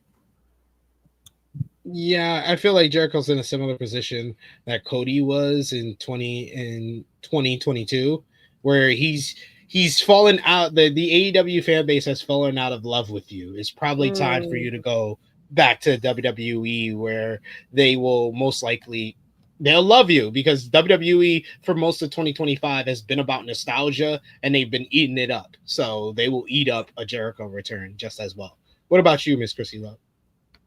He's a troll, but whatever. Yeah, he's gonna go back. And I don't know what he thinks will happen. Like, he'll have like this big old oh my God, you're not getting the John Cena stuff. You're not. You're definitely not. Just sorry. Just letting you know that. Bro. Right. It's not for you. It's not for you, right? So he's definitely not getting that. But I listen. You want to go back home? That's fine. Go back where you it's okay. You just say you want to just go back and just have your last little run and kind of finally say farewell. It's okay. You get tipped off for the 2027 Hall of Fame. Yeah, 2027 Hall of Fame, 2026 Royal Rumble return, 2027 Hall of Fame induction. There you go. It's clearly showing that it's going to be the Stephanie show. Hey, Stephanie and Jericho going into the same year. That seems appropriate. He got over in WWE. His first big rival was actually Stephanie. Mm-hmm. That's the one that got him to the main event level. Is him calling her dirty, rotten, disgusting, bottom feeding, trash bag hoe. Remember those promos? Yes. Remember when it was appropriate to call that to a woman? I mean, you said appropriate. I don't know appropriate, but they did that. They did that. Yeah, I shouldn't say appropriate. I should say acceptable. It was acceptable in those days, the good old days, if you text me. But no, let's talk about Britt Baker, who is another star who has been in the limelight as of late from AEW. Britt's AEW future remains uncertain after the star removed all AEW mentions from her social media handles earlier this week. Dynamite had its fifth year anniversary on October 2nd, on October 1st, 2025 at the Peterson Event Center in Pittsburgh, Pennsylvania. Although many expected Britt Baker to appear, given that Pittsburgh is her hometown, and the fans were ultimately disappointed by her not being there. The Wrestling Observer newsletter has noted that Baker has removed all mentions of AEW from her social media. When she was not at the Pittsburgh show, Meltzer took it to mean that she would not be used in AEW ever again. Tony Khan led promotion reportedly had thought that Baker would be heading to WWE earlier this year. Meltzer speculated that if she does go to WWE, she'd likely get a huge pop at first, but may run into issues long term due to style differences between AEW and WWE. The DMD's last AEW appearance came on the November 13, 2024 episode of Dynamite, during which she said nobody cared, so Serena Deeb and the camera, and she hasn't been used on AEW television since. There is no hint, let alone confirmation, of whether Britt Baker would go to WWE or continue wrestling altogether if she was let go or did leave AEW. Apart from professional wrestling, she is a real-life dentist who has a private practice in Winter Park, Florida. Fans are awaiting an update from her, but we will have to wait and see. Where are you going to put it now? October 18, 2025, Josh, where are you pitting the 0 to 100, Britt Baker leaving AEW? Shit. At this point, I think it's, I'm going to say 75% because... or even higher. Matter of fact, I'm gonna say 90% because she hasn't been shown for how long. And the more that she's been on TV, the more she's. I'm sorry to say, because I met her. She was very nice when I met her. It's not really missed. Well, damn. We need a Josh disclaimer. You ain't have to put it like that. Wait, I'm not saying it's me. I'm not saying it's me. I'm just saying how the perception is. Yeah. It just feels like to a lot of the AEW fan base, it feels like the company has outgrown the likes of Jericho and Britt Baker, and I can't say that they were wrong for that, but it sucks. You would have loved to see a world where Britt could come back and interact with this current crop of the AEW women's division, but it doesn't seem like it's going to be possible. I'm going to put it at 95%. I think she's gone already. I'm about to say she's already out the door. I think she's already been like she's doing her private practice, which is smart of her, like to have like this whole like that was whoever like her parents like told her you got to get a backup job. Like that's great. So for her to do that, that's really really smart. But she's been out the door, guys. Like, there's no desire of coming back. She probably doesn't want to see Adam Cole. Like it's all like everything. Like, it's all like a factor. Like she's probably burned a lot of bridges, and it's just probably like said and done. Like she's not stepping foot back into that location at all. Yeah, and I was gonna mention that too, where it's like the last time we saw Britt, right? It wasn't even only just the matches that were just not great to watch. What happened backstage and all the reports kind of just turned a lot of people off. Yeah. I mean, it's unfortunate, but sometimes sometimes you got to pick your battles. And I felt like that incident where, it was reported of what she did. I don't think it was necessary for her to do what she did, but it's, again, overall, I mean, it's one of those things where sometimes, a fresh start, sometimes you might need it, or her stepping away from the business and focusing on her extensive career, because I know that's pretty big on her. That's the reason why she didn't go to WWE in the first place, because of her practice. So sometimes it might be better off just not to anymore and just focus on, she's made enough money in wrestling, Yeah. Yep. I just do find it funny because we heard for years about Britt being, having attitude problems and getting into different incidents with the women's locker room, with like Thunder Rosa most specifically. As soon as she got into it with MJF, Tony Khan was like, "Yeah, I'm not with it. I'm not with it." That was the straw that broke the camel's back. Like, he has treated her completely different since that whole incident with Max. Because Max is one of his favorites. Max is more of a favorite than Britt ever was. And we saw that by how he's kind of acted towards her and just not using her in the past year. So we got Michael who says 100% the doctor is out. We also got Chuck Berries who says 85% that Britt Baker leaves pro wrestling in general. I could see that. Yeah. He said, nah. Maybe she's falling out of love with it. You know what I'm saying? Like, yeah, and that show definitely did not help at all. Too, that show. Oof. Yeah, I think that's what started everything. But I don't think that's like the bigger thing. I think that it's the Max. It wasn't a bigger thing.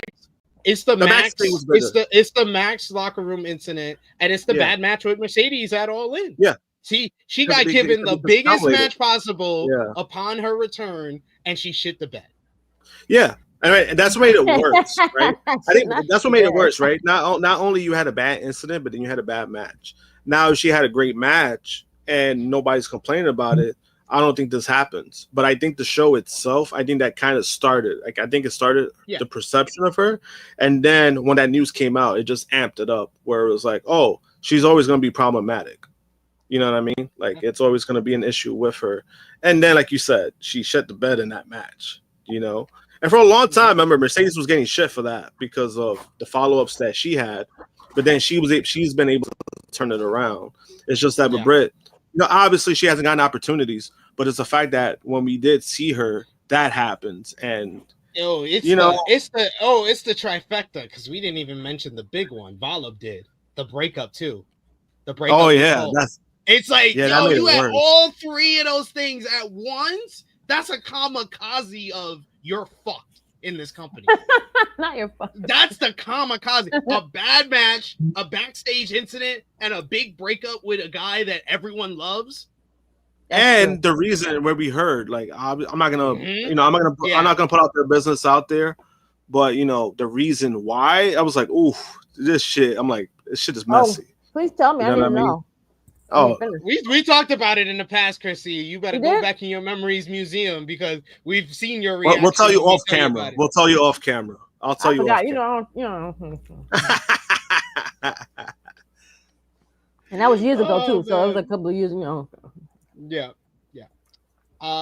Danny, good to see you back in the chat, but it's another incident where I think you have your information a little bit misgiven. He says AEW desperately needs help creatively. This has hands down been their worst year, and the evidence speaks for itself. 300,000+ viewers for their 6th anniversary show. Embarrassing. It wasn't a 6th anniversary show. It was the Title Tuesday event against NXT on a different night. Danny, you can't be loud and wrong. I'm gonna say this in the nicest way, Danny. Shut the fuck up. Because the last time you was here, you got something wrong, and this is why you haven't been back in the first place. Like, you think I haven't noticed? You think we haven't noticed that you haven't been back? It's like you always saying something. Not only that you're loud, but then you're wrong when you say it. It's like, bro, like how you gone for months?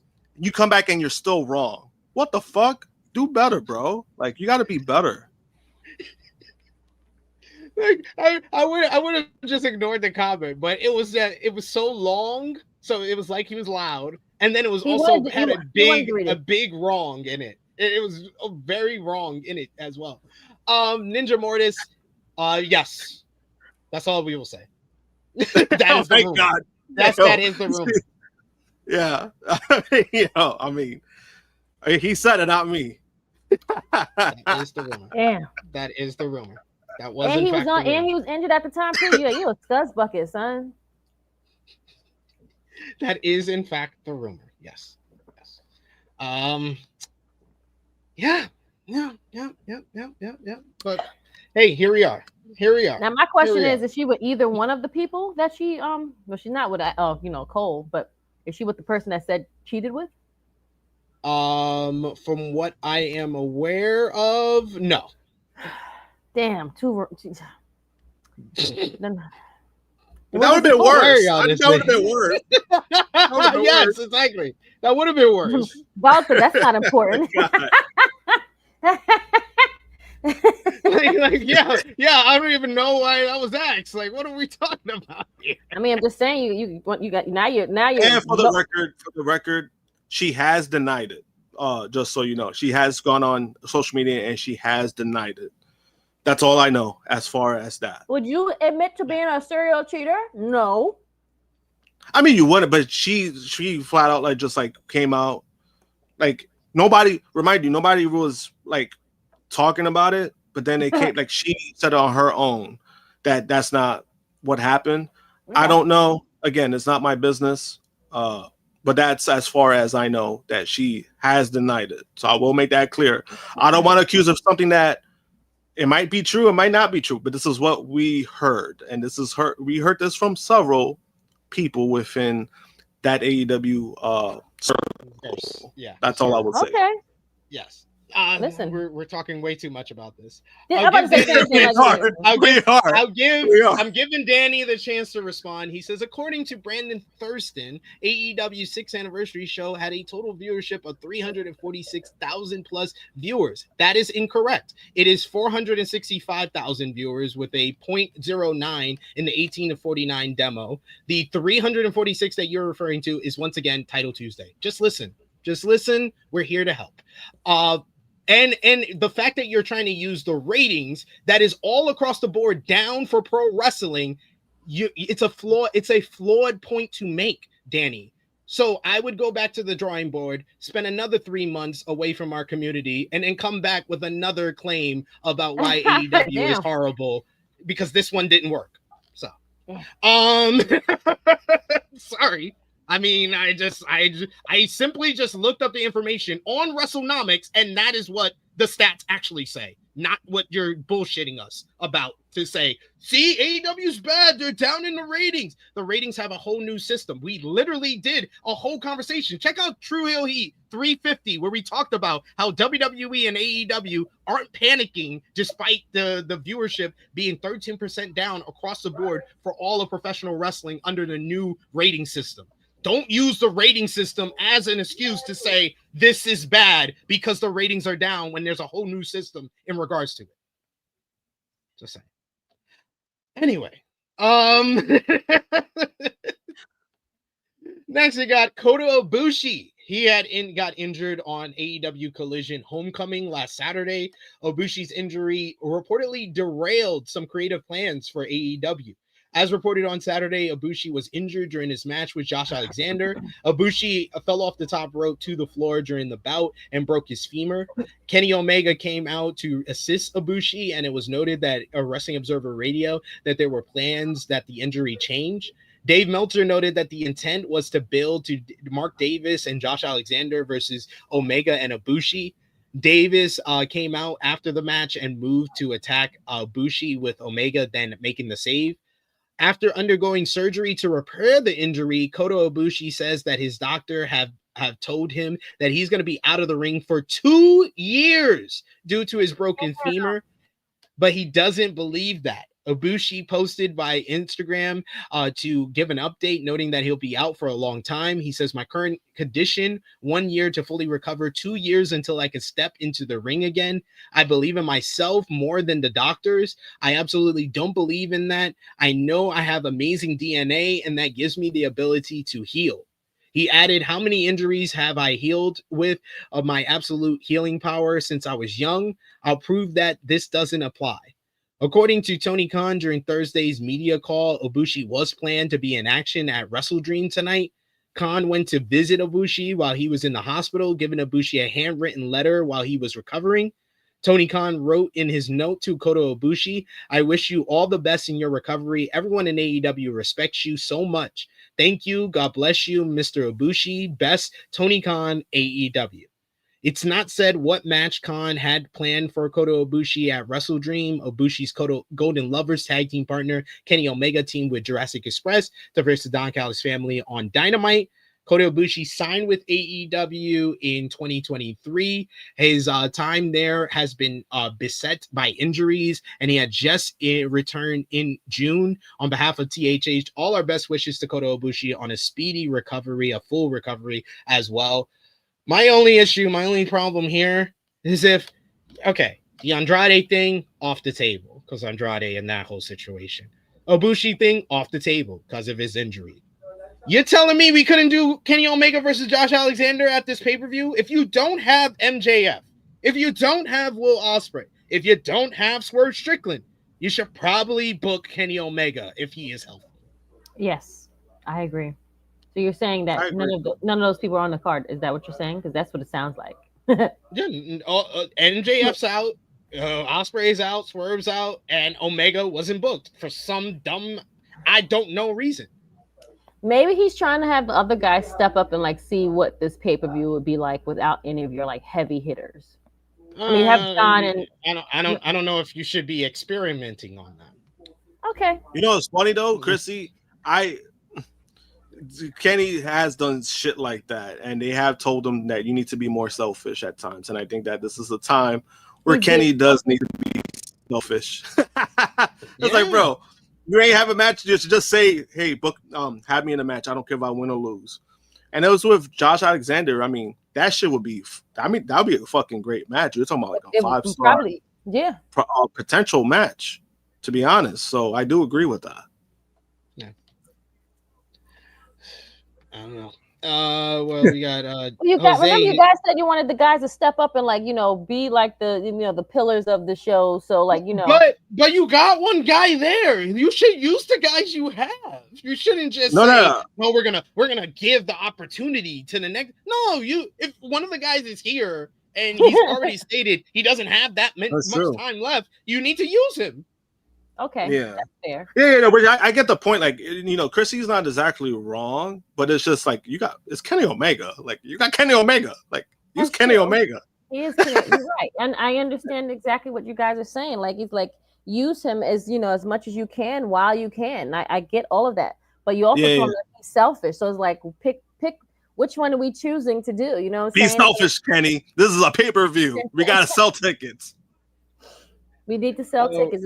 Well, yeah, you're right. We got Jose who says MJF's return isn't going to hit hard for me because of the whole week in advance title shot rule. Well, Jose, you got to understand there also was the ruling that MJF was using his title shot at Forbidden Door, and they just changed that the next week. So they can just change that when he returns, and he could just cash in and win the title. He could be like, I went to my lawyer and I found a loophole and it made sure I could cash in right now. They already set the precedent that MJF can find a loophole around these rulings. So no, not a loophole that he can do whatever the hell he wants to do. Basically, he has that clause. Like, let's just say that. Yeah. No. And the story for Omega and Alexander was so simple. He injured Ibushi. Like, just book the matchup. Stupid. But someone who will be in a matchup tonight at the pay-per-view in a big matchup is Samoa Joe, the AEW World Trios champion.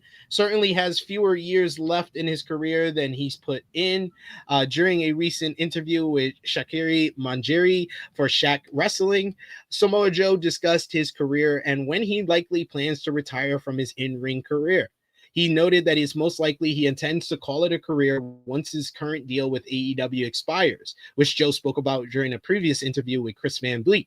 Samoa Joe on if he plans to retire at the end of his AEW deal, he said, I'd say most likely. And honestly, I think it's for a lot of reasons, and I think most of them are responsible. So, you know, I obviously never want to outstay your welcome in this industry, and I've been fortunate that I've been able to be involved with it for over 25 years now. The other thing, too, is I think many of us want to preserve what we can of our health for our latter years. So it is something that is probably the most likely scenario. But hey, it's an unusual world. Unusual opportunities come up. So we'll see.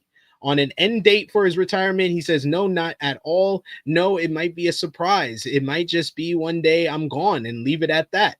I'm not as ceremonial as everybody else. You know, I like disappearing into the sunset. So my question to you guys, who do you think should be Samoa Joe's final AEW opponent at the end of his deal? Who would it be for you, Krssi?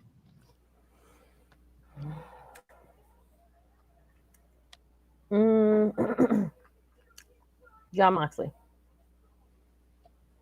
Josh? Low key, I'm gonna say, if he's healthy, I would say Swerve. I like that one. If I'm doing it on like history and story, I think Clown's got a good one with Hook. I would say if his history and story, I would go with Darby Allin because I feel like that's been his best AEW opponent. But if it's just like who on the roster would I want to see him face the most, I would want to see him face someone who said that's his dream match. Will Ospreay. Will Ospreay said that's his dream match. He's a big AJ Styles fan. He probably watched all those AJ and Joe matches. I want to see what he could do against Joe before his career is done.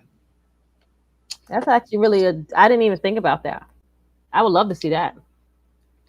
Someone who could be on their way back to AEW is Switchblade Jay White. As previously reported, AEW star and former World Trios champion Jay White has been out of action since March, sidelined with the hand and shoulder injuries.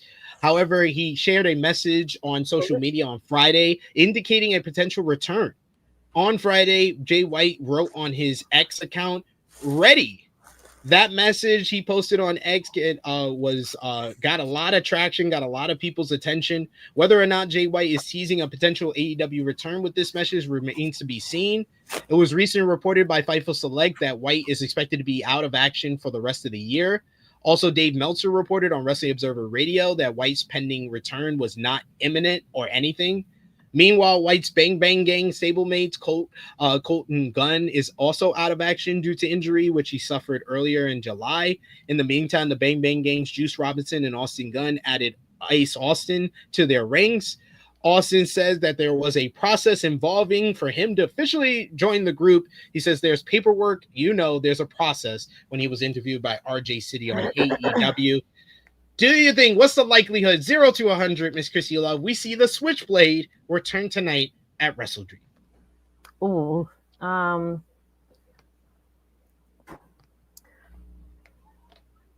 40%.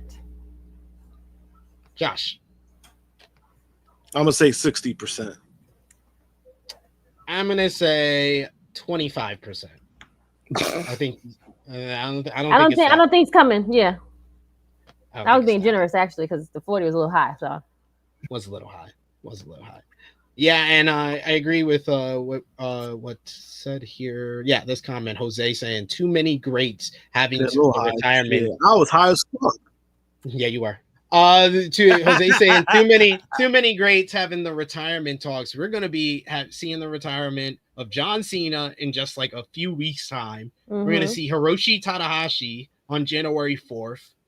We got AJ Styles confirmed for 2026. Yeah. You got the Young Bucks in interviews talking about they're close to retirement. Kenny Omega has been open that he's close to retirement. Like, we are seeing a whole generation, this past generation, the 2010s generation of pro wrestling. They're closing shop, basically. Sad but true. I'm gonna cherish the time that we have remaining. Yeah, Cope and Christian probably gonna be next as well. Yeah, and Davion, I agree. Jay White is definitely he is needed. Yes, in he needs AEW. that hill. He'd take over, and where all the other big guys that just left, he has to be the face that holds it down, I guess. Yeah, give him that run. Finishing up with the Converse ROH TV on Honor Club. The show featured Sidney Akeem making his return to pick up a win over Alex Zane. The Grizzled Young Veterans and Isla Dawn made their debut as a trio in a squash win. A post-match, GYV and Dawn were attacked by Premier Athletes after a backstage confrontation between the two sides. Wheeler Yuta of the Death Riders beat former WWE NXT star main man Aura. Then you had Blake Christian defeated a debuting Shannon Moore. And the Von Erichs picked up a win over the Frat House in the main event. In the latest edition of the Wrestling of the Fightful Select Answers, Sean Ross Sapp was asked about the possibility of AEW having its own training center or using ROH as a developmental brand. It was noted that there have been pitches or plans for some sort of training facility years ago. At one point, Ace Steel was going to be the person who ran it. After he was let go, the plans were put on indefinite hiatus.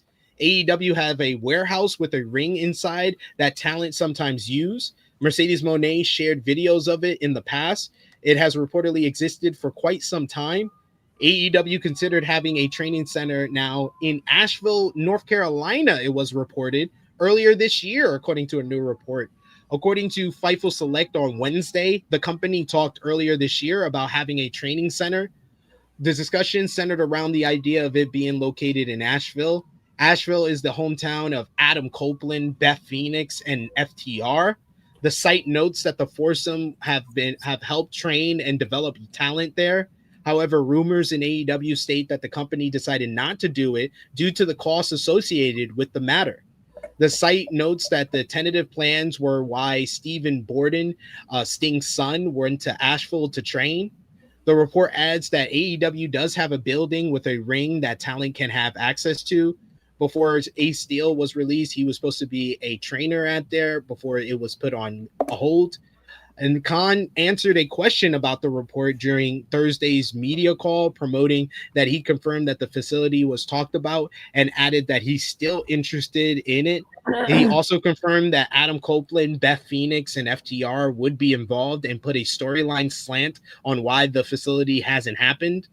He said in regards to the report of a training facility, yeah, I am interested. It's something I've talked about, but I was kind of surprised to see the report because I'm still interested in that. And I would say it's one of those things where you read something and there's a lot of truth, but then, when you're around the situation sometimes and you see something reported, sometimes you say, okay, well, that's part of the story, but not the whole story. On Copeland's feud with FTR, he says, obviously, it's different relationship with FTR and Adam Copeland than it was earlier this year. The guys are butted heads. They fought in an incredible grudge match, and then FTR prior drove Adam Copeland's wife and did one of the most terrible things you could possibly do to a family. On a training facility still being possible, he says, if FTR and Adam Copeland can rebuild their relationship, that is something I'm very interested in, is having that facility. But right now, I think if I tried to put Cope and FTR in a room together, FTR would try to tear his head off, and then Cope would try to tear their head off. So I do think that is something that there is interest in, and I do think in the long term, in the big picture, I hope that Adam Copeland and FTR can rebuild their relationship because I am interested in that, and I think they would be absolutely fantastic mentors. Oh, Tony Khan, you fucking carny. Carny piece of shit. But yes, that was what Tony Khan had to say. I would just like to see AEW have a training facility. It would help out with them getting like younger talent or talent from like other sports like football, basketball, bodybuilders, and train them to become pro wrestlers. Yes. That would help for like the youth movement in the company. I agree. Yeah. Put it in Florida. No, everything's in Florida. Asheville's fine. Asheville's fine. I'm not listening to that bullshit. We all know FTR and Copeland are friends. They're besties. They live right up the road from each other. Exactly. They're neighbors. They probably borrowed sugar this morning. Like, what the fuck are you talking about? Moving on over from the Converse to their partner NJPW. We had King of Pro Wrestling on Monday this week. The show was one of the best NJPW major events of the year, which was in large part due to the main event where Konosuke Takeshita defeated Zack Sabre Jr. in an absolutely sensational main event that had to be one of the best matches of the entire year to win the IWGP World Heavyweight Championship. Post-match, Takeshita issued a challenge to anyone from the NJPW locker room, which was accepted by former champion, the returning Hiroki Goto. But Takeshita winning the big one, winning the G1, and then going on to win the IWGP title. He now sits on top of New Japan Pro Wrestling. Meanwhile, the hottest act in New Japan Pro Wrestling, the Knockout Brothers of Yuto Ice and Asuka, they beat Yuya Uemura and Shoto Umino in an absolute banger to retain the IWGP Tag Team Championships. Shuri defeated Sarai in an excellent opener to the show, featuring the Joshi female talent from Stardom, with Shuri becoming a 2-time IWGP Women's Champion in the process. Evil became a 4-time never openweight champion. Yeah, because we can't have nice things, apparently. He's a 4-time never openweight champion with his win over Boltin Oleg, thanks to, of course, lots of interference from the House of Torture. Post-match, House of Torture jumped Boltin Oleg, but they were actually fought off by Young Lion and Olympic gold medalist Aaron Wolf, who stepped in and stand face-to-face with his real-life trainer, Evil, Don Fale, and Doki of the House of Torture. This sets up Aaron Wolf versus Evil at Wrestle Kingdom on January 4th. El Phantasmo versus Hiroshi Tanahashi went to a 15-minute time limit draw in a good NJPW World Television Championship matchup. Drilla Maloney beat Sonata in a bloody, brutal Riot in Ryogoku match to finally get revenge for his War Dogs betrayal earlier this year. And then you also had, speaking of the group, you had the Bullet Club War Dogs of David Finlay, Taiji Ishimori, and Clark Connors. They picked up a win over unaffiliated Teton, Hiromu Takahashi, and Shingo Takagi in a good 6-man tag team matchup. But then later, unaffiliated got their win back as Yota Tsuji defeated Gabe Kidd to regain the IWGP Global Heavyweight Championship in an absolutely tremendous semi-main event that told a fabulous story dating back to their days in the New Japan Dojo, where Tsuji picked up the win with the Boston Crab, the signature move of all the Young Lions. Post-match, Tsuji and Kidd showed respect to one another with a hug, and then the Bullet Club War Dogs and unaffiliated came down to stand off before both sides actually shook hands and formed some kind of alliance between the two factions based on mutual respect from all their battles. So very noteworthy, big show this past Monday. NJPW King of Pro Wrestling. Josh, what do you think about Takeshita picking up the win, and were you able to watch the match of the year candidate he had with Zack Sabre Jr. on Monday? Yeah, I actually did. I watched it after. I watched like on Tuesday, I believe. No, it was a great matchup. I kind of thought they went with the right guy, honestly. He won the tournament, and this is the route they're gonna go. Second year in a row. I guess now the format for Wrestle Kingdom has changed. So I mean, that's something to look forward to. In regards to that. But yeah, it was the matchup was great. Happy for Takeshita, all the work that he's put in. The fact that, I mean, he has a dual contract, but it's like, maybe we're gonna see that that belt on TV and AEW TV. Time to time. Could see it tonight. Yeah. Could see it tonight. But I mean, overall, fantastic matchup. That show itself had a lot of great matches. I'll tell you that much. Yeah, Tsuji and Gabe Kidd, any other show would have been the match of the night. That was fantastic. The tag team title match, the Knockout Brothers, man, they're the hottest act in New Japan. Yuto Ice with his bumbleclot knee and just him doing the taunt and shit, like he just gets the biggest reaction. Bumblecott knee. Oh my god. Cultural appropriation at its finest. I'll allow it. I'll allow it when you show up. Oh I mean, what are you gonna do?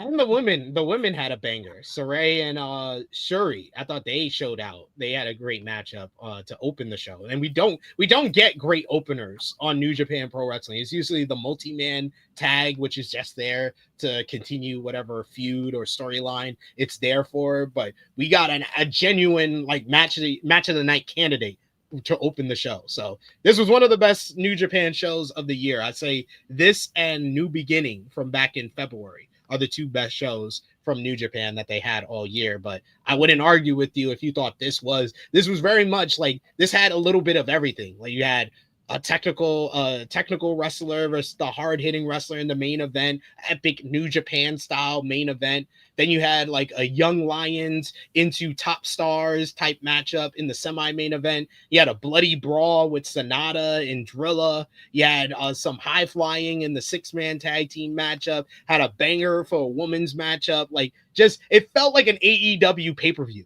King of Pro Wrestling. That's the biggest compliment I can give to it. Wow. But let's talk about some news notes from New Japan Pro Wrestling before we wrap things up with CMLL for the AEW side here.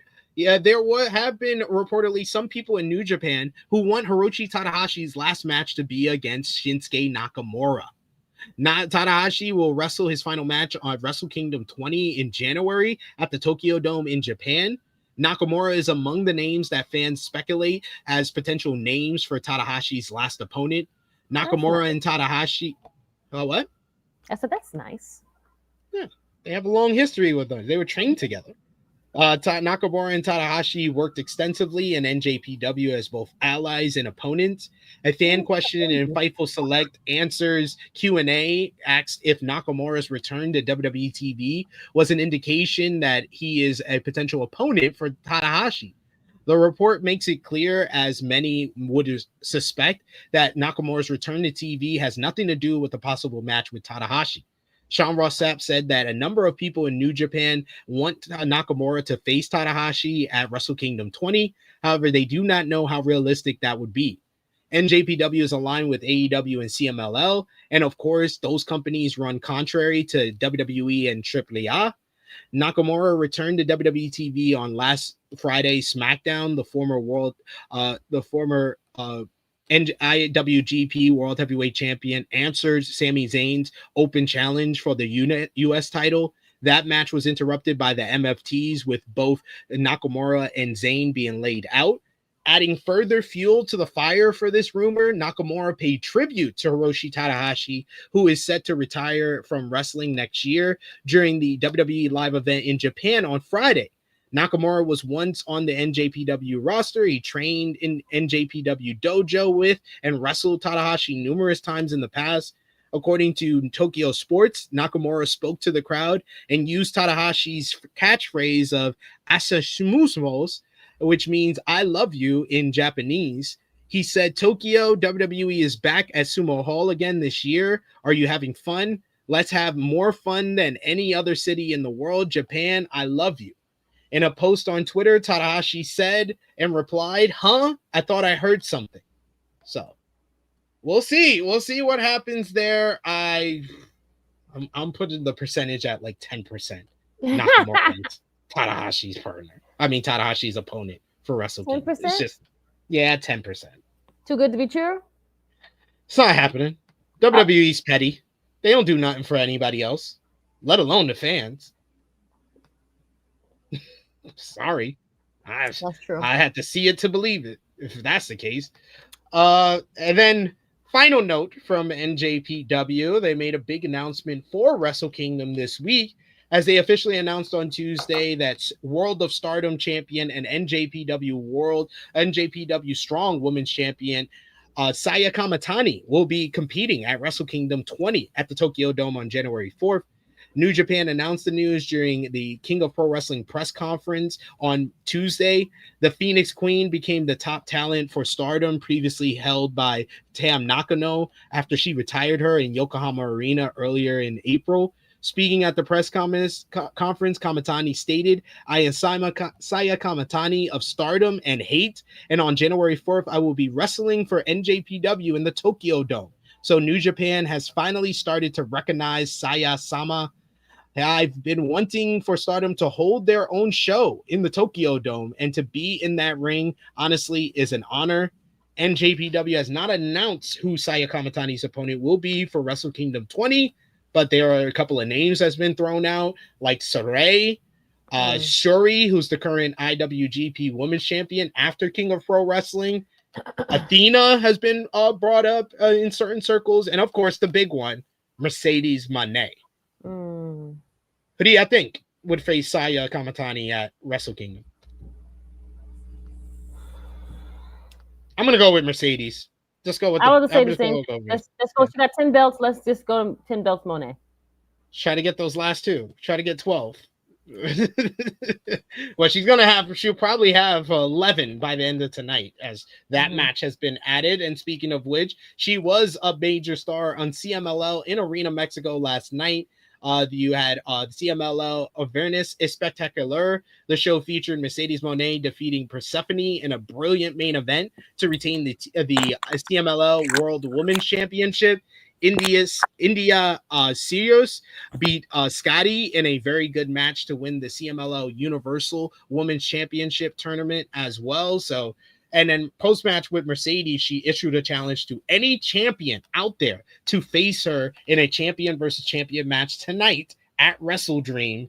And Olympia came out to face Mercedes for the next challenge for the CMLL Women's World Championship. So Mercedes will be on tonight's show. She hit 509 days yesterday as the longest reigning TBS champion in company history. So should be interesting who steps up to face Mercedes. So we'll get those predictions at the end of the show today. But let's move over to WWE this week. You had SmackDown last night. The show featured Jacob Fatu being advertised to face Drew McIntyre in a number one contenders match until Jacob Fatu was, of course, attacked backstage. This one came after Cody Rhodes cut a promo about Fatu and McIntyre facing him on the November 1st Saturday night's main event. Unfortunately, Fatu was attacked brutally backstage, left bleeding and missing teeth from his mouth. This led to McIntyre being confronted by the American Nightmare Cody Rhodes and SmackDown GM Nick Aldis. Wanting to give the fans a main event, Cody stepped in to face McIntyre, putting up his WWE title. But like the coward that he is, he got himself disqualified after using the WWE Championship belt.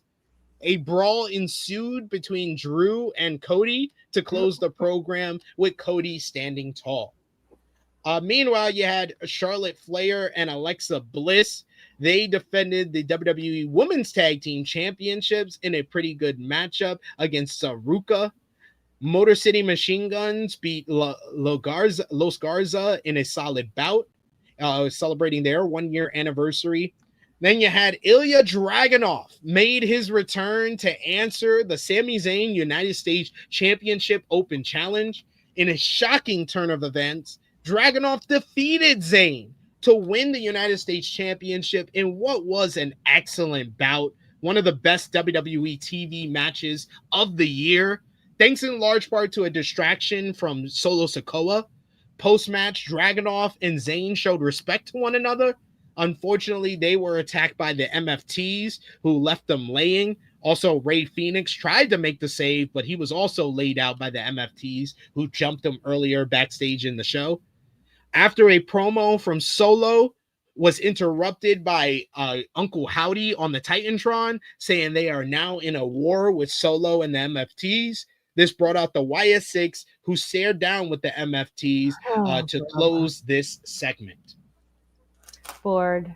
Hey, WWE fans are eating it up, though. But I thought this was a good episode of SmackDown. Like I said, I thought SmackDown last week was a step in the right direction. It was overall just a fine show with a great crowd in Perth. I thought that this was a better show overall than even last week, and it's much better than what SmackDown's been in 2025. Felt like stuff was going on. Felt like, the main. I don't appreciate the bait and switch with Jacob Fatu. They could have done that angle earlier in the show instead of promoting the whole show. You're going to do Fatu and McIntyre and then disappointing them at the end. That didn't make a lot of sense to me. Yeah. But other than that, I thought it was a good show. He was on Twitter the other day talking about the whole SmackDown show. Nick Aldis. You said, oh, Nick Aldis? Yeah. Yeah, he was promoting it. He was like, oh, for SmackDown, he does his little promos before the actual day, tell him what's going to happen, what's going to be, it's going to be live, whatever city. And he promoted Jacob Fatu from the get-go when y'all knew good and well that he couldn't even perform. Because the report came out Wednesday. Y'all know. Yeah, they should have done the angle early in the show. What did you think, Josh, about SmackDown last night? I thought SmackDown was okay. There's a few things I liked. Obviously the biggest one was the Dragunov return. Mm-hmm. Not only him returning, we end up having a great match, and surprise, he won the title. So I hope it's something that they continue with. I hope they kind of continue with the open challenge, even with Dragunov, because I do feel like that fits his character more too. Because he is a worker, he's a wrestler, he's a worker. So it will make the most sense to have that be a thing for him too. And I wouldn't mind it because at least you'll be guaranteed a great matchup on SmackDown. But besides that, I didn't like the bait and switch. I thought that was just a little lame. Apparently Drew beat him up so bad he lost teeth. I don't know. That was a little weird too. I guess they had to convince him. Oh, he's gonna be out for months. Oh no, because he lost a few teeth. All right, cool. And then they said it was a non-wrestling injury, so apparently maybe it was a mouth injury. He's got to get mouth surgery. Could have been. No, I'm saying, but the way that they did it, that was that's the aspect of writing him out. He got that's how I took it as that his real reason why he's out is something to do with his mouth. So they did an angle that would explain if there's any difference in his teeth or something. Yeah, imagine if it's not. That'd be so funny. I was just oh, so you guys just came up with that. I guess AI came up with that. But the Cody stuff, I don't know. It was just bro, oh, let me give it to the fans, and you defend your title wearing your street clothes, and then you got disqualified anyway. What was the point of that? What was the point? What the fuck? He's on a binge right now because he lost to Seth Rollins, friends. But still, no, he don't got to be in a binge. Seth Rollins is out anyway. But it's a fact that you still have the title, so it don't even matter. He didn't have to wrestle last night. He didn't have to do that. No. And then he still cost himself the match anyway. So what was the point of it? He could have turned this around and would have been you know what? I didn't win, but guess what I did do? I injured him. Uh-huh. No, that would have been a heel. That would have been that would have been a heel cat. That would have been a heel tactic. Because he did last night. He drew with the belt. I was like, did Cody just turn heel? Listen. It's gonna make him go on a binge now because now he's a loser. But you still got a belt. But I'm not a loser all the way because guess what I did? Aha. Yeah, but that's still I'm gonna be a loser. I have a belt. I was what's the point? You're still a loser. It don't matter. You have a belt. Listen, it's a gimmick that we don't know. It's something different. That's all I'm just saying.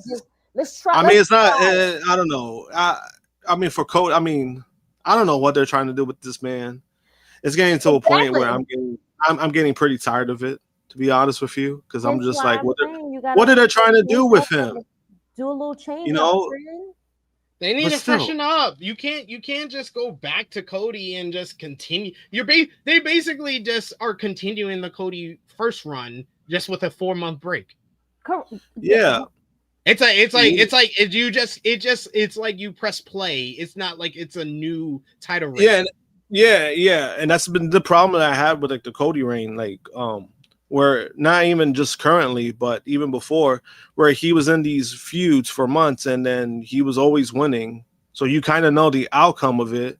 So then, like, what's the point of having this long ass feud when this man goes 3-0 and shit? Like Kevin Owens, how long he was in the feud with Kevin Owens for months, from October to January, and he won all those matches. So it's like, what's the point when you do that? And now Drew is in that cycle too, and it's like, I don't know. It's one of those things where it feels like they're running the course with him, where it's like, all right, let's try to get you to Mania being champion, and then we're gonna figure out who we're gonna have you face. But then sometimes it's boring, especially when they fucking glaze him on TV. Oh, he's our quarterback. I don't want to keep hearing that shit. I don't give a fuck. Like I want some good quality shit with Cody, not some like safe fucking autopilot bullshit I've been seeing with him. You know what I mean? According to a report from Body Slam Plus, the WWE superstar and former United States champion Jacob Fatu is injured. The issue could keep him out of action until later next year. Fatu reportedly has a non-wrestling related injury that could keep him away from the ring well into 2026. Jacob Fatu recently returned to WWE program last month, appearing on Friday Night SmackDown and kickstarting a feud with Drew McIntyre. Fatu had been off WWE TV since August, and it was later rumored that WWE was planning to book Fatu versus Jacob Fatu for the next for the number one contender for WWE champion Cody Rhodes at the next edition of Saturday Night's Main Event on November 1st. Body Slam Plus notes that the major creative plans WWE had in motion for Fatu have been paused due to this injury. Specifics surrounding the injury are currently being kept private. However, the outlet sources indicate that the issue is serious enough that WWE will have to halt all companies' plans for Fatu. 2025 has been a banner year for Fatu. He's won the WWE United States Championship at WrestleMania 41. He then turned babyface and feuded with his former Bloodline stablemate, Solo Sikoa. As noted above, he looked to be pushed for a major feud with Drew McIntyre, and this medical issue looks to be a major setback in his career. It's rough, man. Somebody don't want these wrestlers to be like outside, son. Because they don't put like some type of mood. Somebody, I'm telling you, they used the football gods or the basketball god. I don't know, because they run all year round, so I don't know if people are upset, but they fucking with the people's, you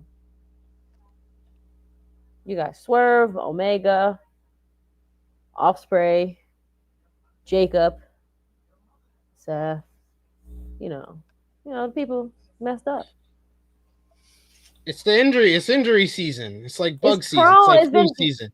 But but we've been like in injury season since like I want to say like beginning of like last year or late like 23. I want to say it happens every year, but this is the time of the year for this year where it's happening a lot lately.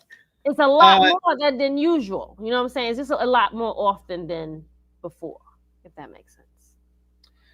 In a recent development, WWE have hired Cyrus Krssi as the senior director for creative strategy earlier this month. Krssi recently took his LinkedIn account and expressed his excitement about joining the Stanford-based promotion, citing that his passion for various aspects of professional wrestling, such as storytelling, production, and the athleticism involved, all of which make it a must-see TV project.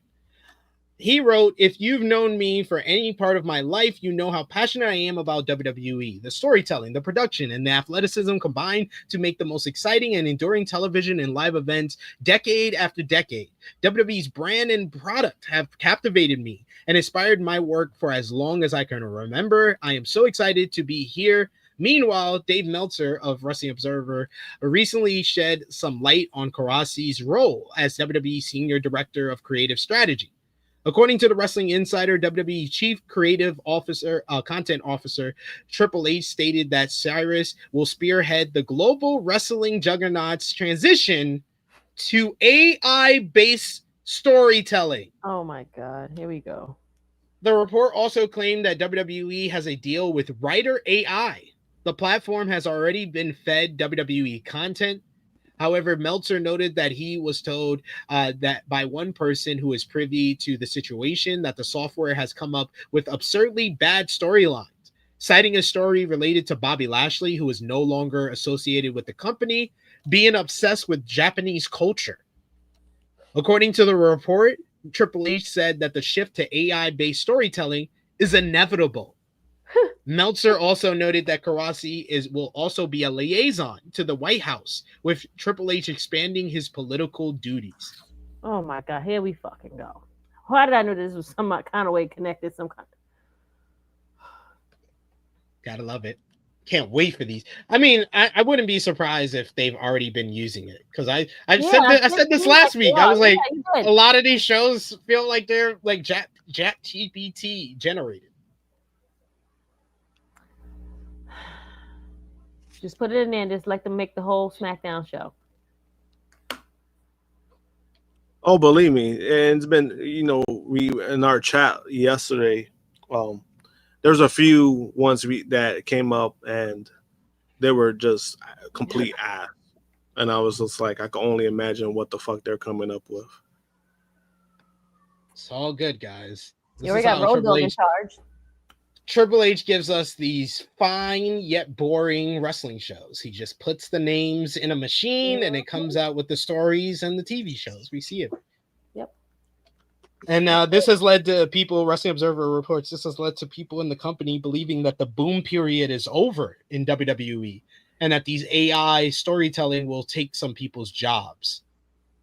So they already got people in the company who thinks that the boom is over. What?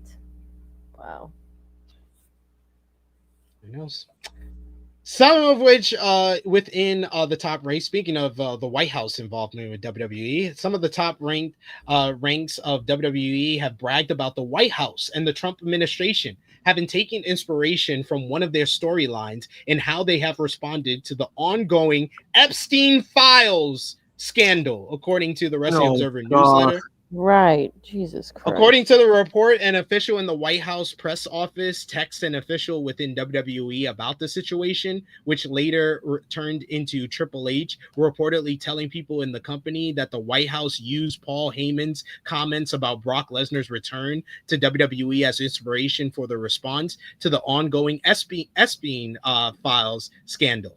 Heyman said shortly after after Lesnar's return to Ariel Helwani, everyone has criticisms in life.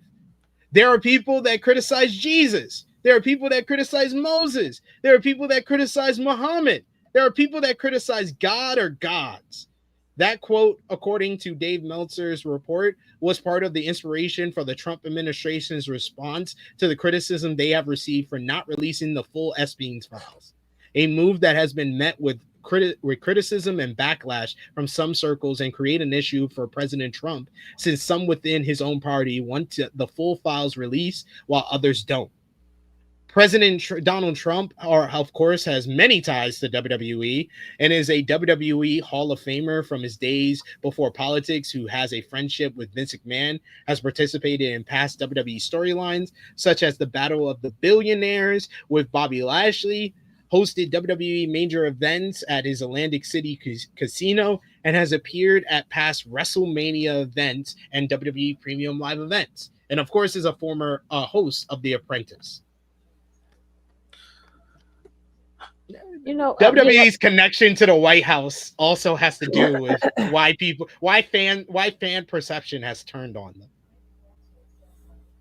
And it's not like they keep the two separate. No, they're blatantly standing there, full blown, like, yep, we here. We like being in the spotlight. We'll take it. They're just shoving it in our face at this point. Yep. Making it blatant at this point. Yeah, showing in our faces, and then they're still trying to be baby face, where it's just like, guys, just fucking admit it. Like, just fucking tell us. Just do what the UFC does. Just fucking tell us at this point. You know what I mean? Mm-hmm. Like, just do it. Stop playing dumb. Great card. A second saying WWE is making me physically ill. Oh my god! Inspiration to cover up the Epstein files. Oh my god! He did. Tony Khan did say the quote: AEW is the Pepsi of pro wrestling. WWE is the Epstein of pro wrestling. So. Well, he's at Weinstein. Well, Weinstein is still bad. Oh, yeah. Harvey Weinstein. Yeah, it was a Harvey Weinstein. Yeah. It's still bad. Still bad. Either way, still bad. New report. It's a different crime, but it's all bad, you know. A new report has a note on Def Rebel's current status with WWE. Def Rebel is the music producing team behind most of WWE's theme songs since 2019. The team have garnered a fair amount of criticism from fans and reportedly talent about their music, with some stars recently returning to their older themes. A report over at bodyslam.net per Sports Illustrated noted that Def Rebel are currently on their final contract, though no timetable has been given for when that contract expires. Fightful Select has followed up, and a representative from WWE told them on background that everyone is technically on their last contract, and those contracts can be extended or renewed. That doesn't, of course, mean that Def Rebel's deal is going to be renewed. It merely points out that the wording in the original report. Bodyslam.net's report had gone on to say that, according to another source, WWE is expected to do some work with outside artists in terms of music going forward. No additional details are known about when that may or what form that it can take. So we'll keep you updated in regards to Def Rebel, because people just want them out of this damn company.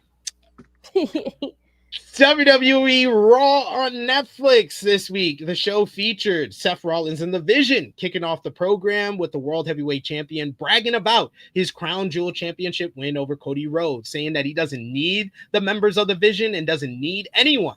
Later, Seth told The Vision that the past 6 months has been the best times of his life. Something big is on the horizon, he said. This all led to CM Punk defeating Jey Uso in LA Knight in a good triple threat main event to become the number one contender for the World Heavyweight Championship. Post-match, The Vision beat down Punk, Knight, and Uso. The Vision stood tall to close the broadcast until Bron Breakker shocked the world by delivering a thunderous spear to Rollins. Breakker then gave Bronson Reed a choice, which he chose Braun by delivering a tsunami to Rollins. Finally, Heyman accepted the Braun Stars' decision and raised their hand to side with them against Seth to close the program. Huge angle. Dominic Mysterio beat Penta in a very good opener to retain the Intercontinental Championship thanks to a distraction from Rusev. Bayley and Lyra Valkyria picked up a win over the Judgment Day in tag team action. However, the Judgment Day's Roxanne Perez and Raquel Rodriguez interrupted WWE Women's World Champion Stephanie Vaquer's celebration speech following her Crown Jewel title win. This led to a match being made for next week's show. And Rhea Ripley beat Kairi Sane in a damn good bout. Post-match, Asuka laid out Io Sky and brawled with Rhea. This led to Kairi making the save for Asuka with the kendo stick, who delivered a DDT on Ripley to stand tall to end the segment. Krssi Luv, what did you think about Raw this week? Most notably, the shakeup for The Vision. How long we've had The Vision now? What, 6 months? 6 months. 6 months. Not only due to Seth being injured, you had nothing for this group. You had nothing. And we said, The Vision hasn't been that good of a staple maybe like 2 months ago, I want to say, on this show. We've said it. Yeah. So for you guys to just magically end it now, what happens next? Just Paul, you have people at Roman laughing at this point in the game. What are we doing with this whole point of this foolishness? And Raw, you didn't have to have them more. You could have had them do that stuff all at the beginning. We didn't have to have them at 2 segments to do this. No, I think they set it up perfectly with the opening segment.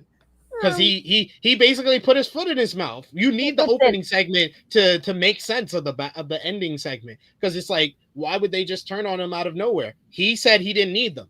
That's why. That's the simple answer from you don't need to watch any other show. You would say, oh, Braun turned on Seth because he said he didn't need him. You don't need to watch any other show of WWE to see that from this episode. That's valid. I just thought it was kind of like prolonged and just like we could have just did all of that. Like they could have just did it after he said it at the beginning, but whatever. You don't need me. Like you've seen Braun's face. Like he was like, what? that seems rushed. That seems rushed. If he just said, "I don't need you," and then Braun just turns on him, that just seems like. So it took him 2 hours, an hour and a half to like have it registered. And he was like, "Oh, okay, now you don't need me, no problem. Let me go beat you up." That's my thing. That's my stand on it. But okay, sure, whatever. It maybe didn't register in, so maybe he was like, okay, after he made me do like the little Twitch thing.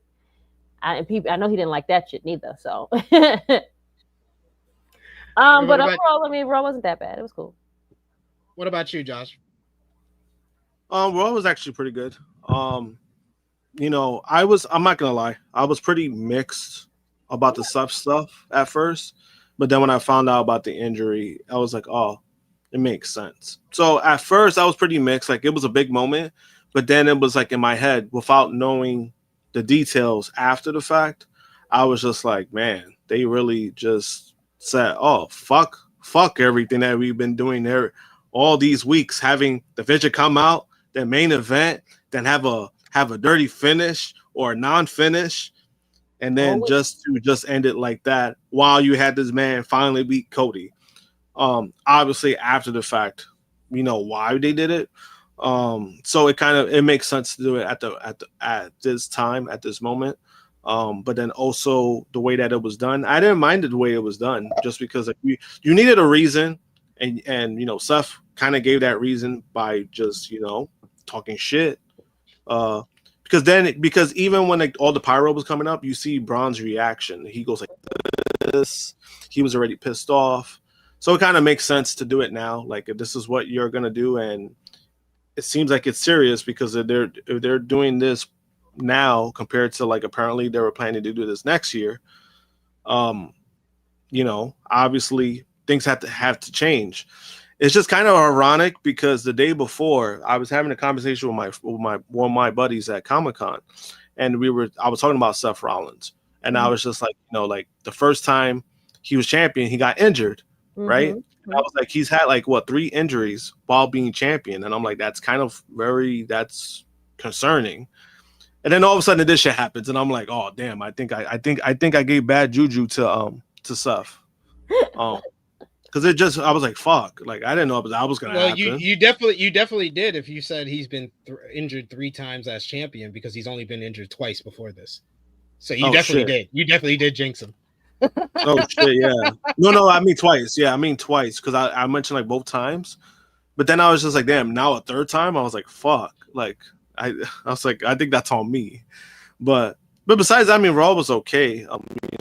Penta losing to Dominic Mysterio again. I mean, this is what you signed up for, bro. I guess this is what you wanted. Hey, it was a good match. I thought this was one of the better Raws of the year. No, it was a good match. Like you got the shocking ending at the end. All the wrestling was good. Penta and Dom was really good. Kyrie and Rhea was really good. The main event was really good. So yeah. Yeah, and Kyrie's in an abusive relationship. So I mean, she is ill. I like this Asuka. I think this is like the best shit Asuka has done since like NXT, son. I'm telling you, like this is great shit. I like she's screaming and she's like yelling at her, then like damn. Hi. It's great.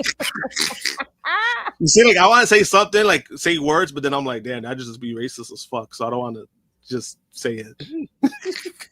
Seth Rollins appears to have been injured at WWE Crown Jewel, and a new report has details on the matter. As previously noted, Rollins was seen with his arm in a sling after his match with Cody Rhodes in Australia on Saturday. Fightful Select reports that it is believed inside the company that he took the injury on the coast-to-coast diving headbutt. Fightful Select makes it clear that much of the information around Rollins and his potential injury are speculative, and that the specific details around it are being kept quiet. One source in WWE who was speaking on their behalf, on their own behalf and not for the company, said that the actual arm break would probably be better than a left shoulder injury, as Rollins might be able to come back in December if that was the case. They noted that it would not be likely to avoid making a drastic change on a shoulder injury. Rollins is believed to be ongoing more testing this week to determine the severity of the injury. The report adds that the Bron Breakker and Bronson Reed turn on Rollins is an on-screen angle and was not explicitly said to be a creative decision change, but was strongly hinted as such. One source in WWE said that they've heard word about the split was not originally planned until next year. Fans will need to stay tuned over the coming days for what's next for Rollins. And stop me if you've heard this one before. Seth Rollins' injury from WWE Crown Jewel is reportedly not a work as it was previously. Despite people's understandable skepticism, PottysLam.net reports that the injury is not a work. Rollins is actually injured, although, as FIFO noted, details are being kept quiet at the moment. Rollins undergoes further testing later this week on the injury. During Tuesday's Wrestling Observer Radio, Dave Meltzer had an update on Rollins' status. According to Meltzer, the word is that Rollins suffered the injury on the diving headbutt against Cody Rhodes at Crown Jewel. Meltzer stated that on Rollins being hurt, that's what everybody is saying, that Rollins hurt himself doing the coast-to-coast headbutt spot. He landed on his shoulder, and as far as what the actual injury is, I don't know. Alvarez speculated on Seth Rollins' injury, noting that the wrestler landed on his shoulder and arm during the matchup. Alvarez analyzed how Rollins wore a giant coat throughout his segments and never used his left arm, even when the Vision were raising their hands at the end of the show. Additionally, Alvarez explained how Rollins was grabbing onto his forearm the entire time during the Raw segment. The host speculated that Alvarez, that Rollins was likely wearing a giant medical brace on his arm and was using the coat to hide it. As noted, Rollins was wearing an arm sleeve outside of the ring after Crown Jewel. However, it appears that there's some skepticism behind the scenes in WWE regarding the legitimacy of Rollins' injury. Meltzer also noted that in speaking to other people who weren't in Perth, Australia for the Premium Live event, they were informed that Rollins was indeed hurt. Meltzer explained, I haven't heard from anyone on the Seth side either than people who were in the United States and weren't in Perth, who were told that he was hurt, and they're basically going like, we've been told this before. Of course, Meltzer is referring to how Seth Rollins faked his injury during his match against LA Knight at WWE Saturday Night's Main Event. The injury was even treated as real backstage and publicly when Rollins was doing interviews. Rollins later revealed his injury was a ruse when he cashed in his Money in the Bank briefcase against CM Punk in August at WWE SummerSlam. It appears the rumored injury for Rollins has created a bit of a boy who cried wolf situation in WWE. Although people in WWE were told Rollins suffered a shoulder injury, those sources don't trust it due to the past instance of Rollins faking his injury to the boys. Additionally, Meltzer noted that the people who would definitely know if Rollins is genuinely injured still haven't returned from the Perth, Australia trip. However, in analyzing the footage, both Meltzer and Alvarez believe Rollins is legitimately hurt for the spot. Meltzer added that Rollins was scheduled to tentatively face Roman Reigns at WrestleMania 42 later next year in Las Vegas. The host continued, I don't know this, but I have been told enough things to where I expected there would be a turn on Rollins at some point, because the whole thing with this faction was not about Seth Rollins. It was about Bron Breakker and making Bron Breakker into the next Roman Reigns. Meltzer explained that although he was not told that the Vision would turn on Rollins, the way to turn Breakker into the next Reigns would be by eventually pulling that off. However, he doubted if it was originally meant to happen this early. Meltzer and Alvarez both noted that plans changed in WWE due to Rollins allegedly being hurt. PW Insider reports that the talk within WWE is that Rollins may need surgery on his shoulder or rotator cuff, with many backstage in the company preparing for him to have surgery. One high-level executive believed Rollins was injured and that they did not know yet how bad the injury is. Of course, Rollins had many in the company convinced that he was legitimately injured over the summer, but that turned out to be part of a storyline, and Rollins was vocal in media appearances after about how he fooled everyone as part of the ruse of the century. That episode left many backstage frustrated and distrustful, resulting in some now having doubts about whether he's really injured. Others backstage note that WWE would not change Rollins' storyline so abruptly if he wasn't really injured. If his injury is legitimate, it would cancel WWE's plans for upcoming Rollins versus CM Punk and Rollins versus Reigns at WrestleMania matches. At the same time, it opens the door for a fresh new creative involving the big pushes for Bron Breakker and Bronson Reed with Paul Heyman by their side. If Rollins is legitimately injured, it remains to be seen what will happen with the World Heavyweight Championship. He's expected to get surgery on his shoulder and could be out past WrestleMania, according to a new report. While there has been some speculation over Rollins' injury is legitimate due to his faked injury from SummerSlam, it was noted on Wrestling Observer Radio that he is going to need surgery. Dave Meltzer noted that Rollins is set to get surgery as soon as possible and that the injury is expected to keep him out of action for a while, potentially beyond WrestleMania in April. Meltzer confirmed that the injury took place, confirmed that during the headbutt spot, and as to the World Heavyweight Championship, it was noted that an announcement will likely be made on Monday Night Raw. Saturday night's main event on November 1st is scheduled for a World Heavyweight Championship matchup with CM Punk involved. And Meltzer said that Punk's title shot is slated for that event, and it remains to be seen what is next for Rollins, the World Heavyweight Championship, or the Vision. We'll start with you, Josh, this time. What did you think about the Seth Rollins injury, all the details concerning it, and what do you think WWE needs to do next with the World Heavyweight Championship, Monday Night Raw, and the Vision? I mean, in regards to the injury, I mean, it's kind of crazy when people heard about the speculation of the injury, they kind of already knew what spot it was. Mm-hmm. He landed right on his arm. It's very unfortunate because it's one of those things where it's like, you know, there were people when I was seeing people talk about it, some people complain about it. They're like, oh, you know, he probably shouldn't have done that, or it was very unnecessary, whatever the case may be. At the end of the day, it's fucking pro wrestling. No matter what move you do, no matter what shit you try to do, people get injured all the time. And this is the risk that you take, you know? And unfortunately that this was the spot that, you know, he got injured at. You know, it happens. And I can't blame nobody for it. You know, I can't even blame Seth for it. It's one of those things where if he was fine, he's healthy, none of this happens. You know, it's very unfortunate timing. As far as what they do going forward, I mean, you know, for me, the obvious choice would just to make Punk champion at this point.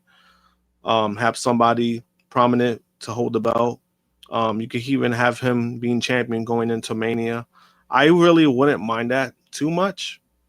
You know, unless if you want to do another story of having somebody else have the title and then he chases it, finally gets that big moment at WrestleMania.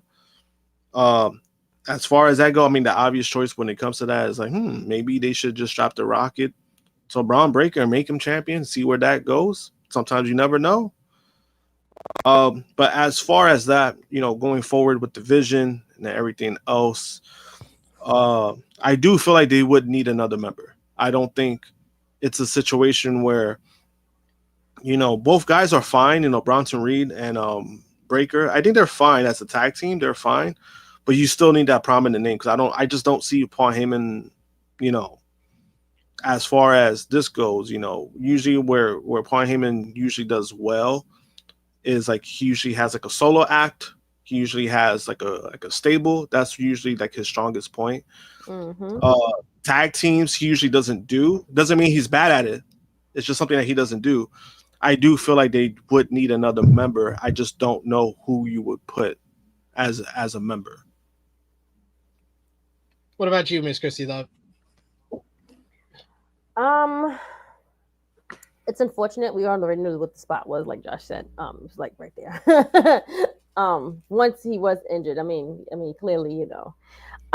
But as far as like what we should be doing next, I don't think Bron should be champion yet. I think it's too soon. I don't think that he needs to be as far as like the face of like the company yet. Who should be the person to take on the reins? Who's at Raw right now? But you don't have that many big guys that's at Raw. That's the next thing. So, like, who do you put in charge or be your quarterback, right? You didn't like Jay's run because he didn't barely get a run, but it was terrible as that. So what do we do? They definitely need another member. They can't be just the two guys with Paul. There has to be a third guy has to be in there to make them 4 people. I think they're more powerful as 4 than 3 guys. But I don't know. I think we need to. They're gonna have some type of stupid tournament. I'm sure something dumb. Or do we keep it on him while he's injured?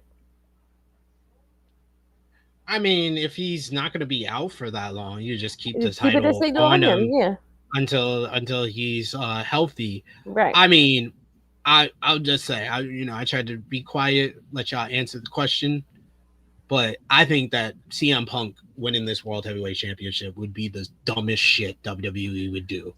Like that'd be like that'd be like getting a new bathing suit. A woman getting a new bathing suit. She been in the gym all day. She ready to go to the beach, and she just puts her toe in the water and then walks away. That's what WWE would be doing by doing this whole big heel turn that immediately positions. Finally, the whole thing we talked about last week, Krssi Luv, how WWE has never had a world champion who was born in 1990 or post. Every champion has been born in the 80s and the 70s and the 60s. They never had that. They got the guy. They have been forced to now push him and strap the rocket to him. That would be so dumb to say, no, we're going to wait. We're going to have you chase it for this 47-year-old guy. Who's fucking made of brittle tape and fucking like he can get injured the next day and you would just be giving the title to another injured fuck. Put the title on Bron Breakker. It's fucking simple. You don't need to make it difficult. Put the title on the young guy. Make the young guy. You have the opportunity. You've been forced to the opportunity. I know you don't think he's fully ready, Krssi Luv, but this company sometimes you have to is devoid of that. Like The Rock wasn't ready when he was 26 at Survivor Series 1998. Brock Lesnar wasn't ready when he was 24 years old in 2002. You're right. Randy Orton wasn't ready in 2004. You got to give them the opportunity. Fine, whatever. I mean, hey, you're right, I ain't mad at it. I did say Phil. I didn't say Phil. For me, don't say I said Phil. Oh, but I'm saying Phil in a safe space aspect. Yeah, you gave the answer of what WWE, the safe answer for WWE. I will give you enough credit where I did not think that was your real opinion. I thought that was what you think WWE is gonna do. For me, it's more I do agree with the Breakker thing. That's why I also brought him up. I was like, if this is what you want to do, this is WWE's chance to, make a new star. You see where you swing, you can sink or swim. The kid is young. He has time. If it fails, Randy Orton, his first run failed. It was a flop. And he's been fine. He's a 14, 15 time champion. Every guy they have crowned like really in like their 20s. They've been reliable most of the time. They've been guys that have been some of their biggest stars. Brock Lesnar, Randy Orton, The Rock. Like those are the guys that have break that youngest world championship records in the past, and they're all-time greats. So I don't understand why this company seems so against pushing somebody in their 20s. I feel like it's part of it is corporate-esque kind of things. I think that's a big part of it too, where they finally feel like, oh no, we need that champion to be like a person that people are gonna come see and shit like that. Yeah. Sometimes in pro wrestling, you really don't always need that. Just put the person who's hot or you feel like you could build around. And I do feel like you had Bron Breakker take out the world champion on the show. That should lead to something. You know what I mean? Like just don't. Yeah. Oh yeah, he took out Seth Rollins, and then you're gonna have him still tag up with Bronson Reed. I mean, I like Bronson Reed, but you don't do that just for him to stay stagnant. You know what I mean? Like you don't have him do that just to not go nowhere. You know what I mean? So I think it's the right time. Like I think if this is what they're gonna do, I do feel like Bron would be like a hot kind of thing, where it's like they want to create moments this is your moment. Just do it. Yeah. Michael true. Allen Lewis, he says, when was the last time WWE had a champion under 35? Yeah, that's a good question. It might have been Seth 10 years ago. Might have been either Seth 10 years ago or Ambrose 10 years ago. Oh, yeah, you see? Like, it's one of those Shield guys. Like, that's the last time they had anybody under 35 win a world title. Honestly, I think a better question would be like, who's been there last year at under 28? Because I wouldn't be able to tell you. Under 27, 28. It's Orton. That's it. It's Orton. It's Orton and Lesnar. That's it. Yep. But Krssi Luv has to go pretty soon. So I think my clock just got fixed. Oh shit! Look at this. Look what time it is. I know he's doing it. It's TikTok time. Yay. It's TikTok time. So excited. Gotta play TikTok time early. We'll get back to WWE news, but we got some new games to play for TikTok time. Are you ready, Miss Krssi Luv? I am ready. We're gonna start off with one that I debuted early this week over on In the Weeds with Jeremy Lambert, because Jeremy likes the TikTok games as well. It is called Build the Perfect Wrestler. Build the Perfect Wrestler. You have 5 categories, and you're going to pick from wrestlers from a specific category for each of these categories to build your own perfect wrestler.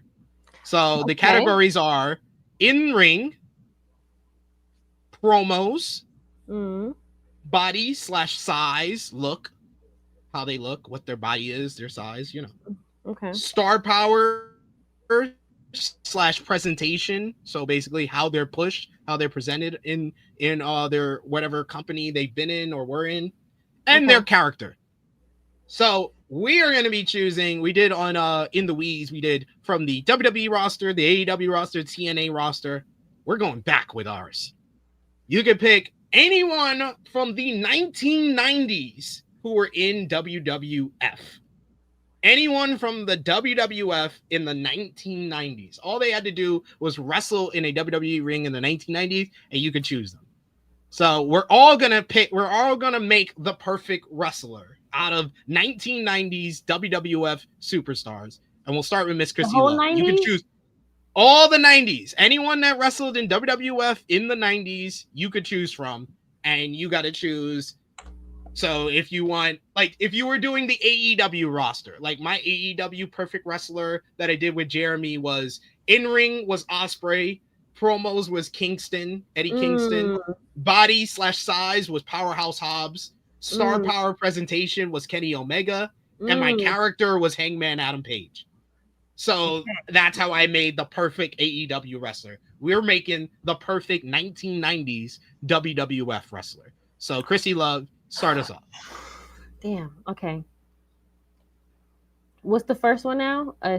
You can pick whatever you want. You don't have to choose what you could pick who from the WWF roster in the 1990s you want to pick, but then you just have to choose which category you want to pick for them. And once you pick somebody, they're off the table. No one else can pick them for any other category. Okay. 1990. Or you want me to start off so you can understand? Yes, please, okay. please. You forced this upon me. You forced me. I tried to give it to you. Okay. You forced me to do this. Okay. Promos, Macho Man Randy Savage. I was gonna say him for promos. You should. I gave you multiple opportunities. So like, but I was like, most of the 90s, he wasn't there all of the 90s in WWE. All I said is he wrestled in WWF in the 90s. He doesn't have to be there the entire 90s. You're right. Promos, yes. Okay. I am very, all right, go. I'm very specific all right. with my wording. Krssi Luv, your opportunity again. Okay.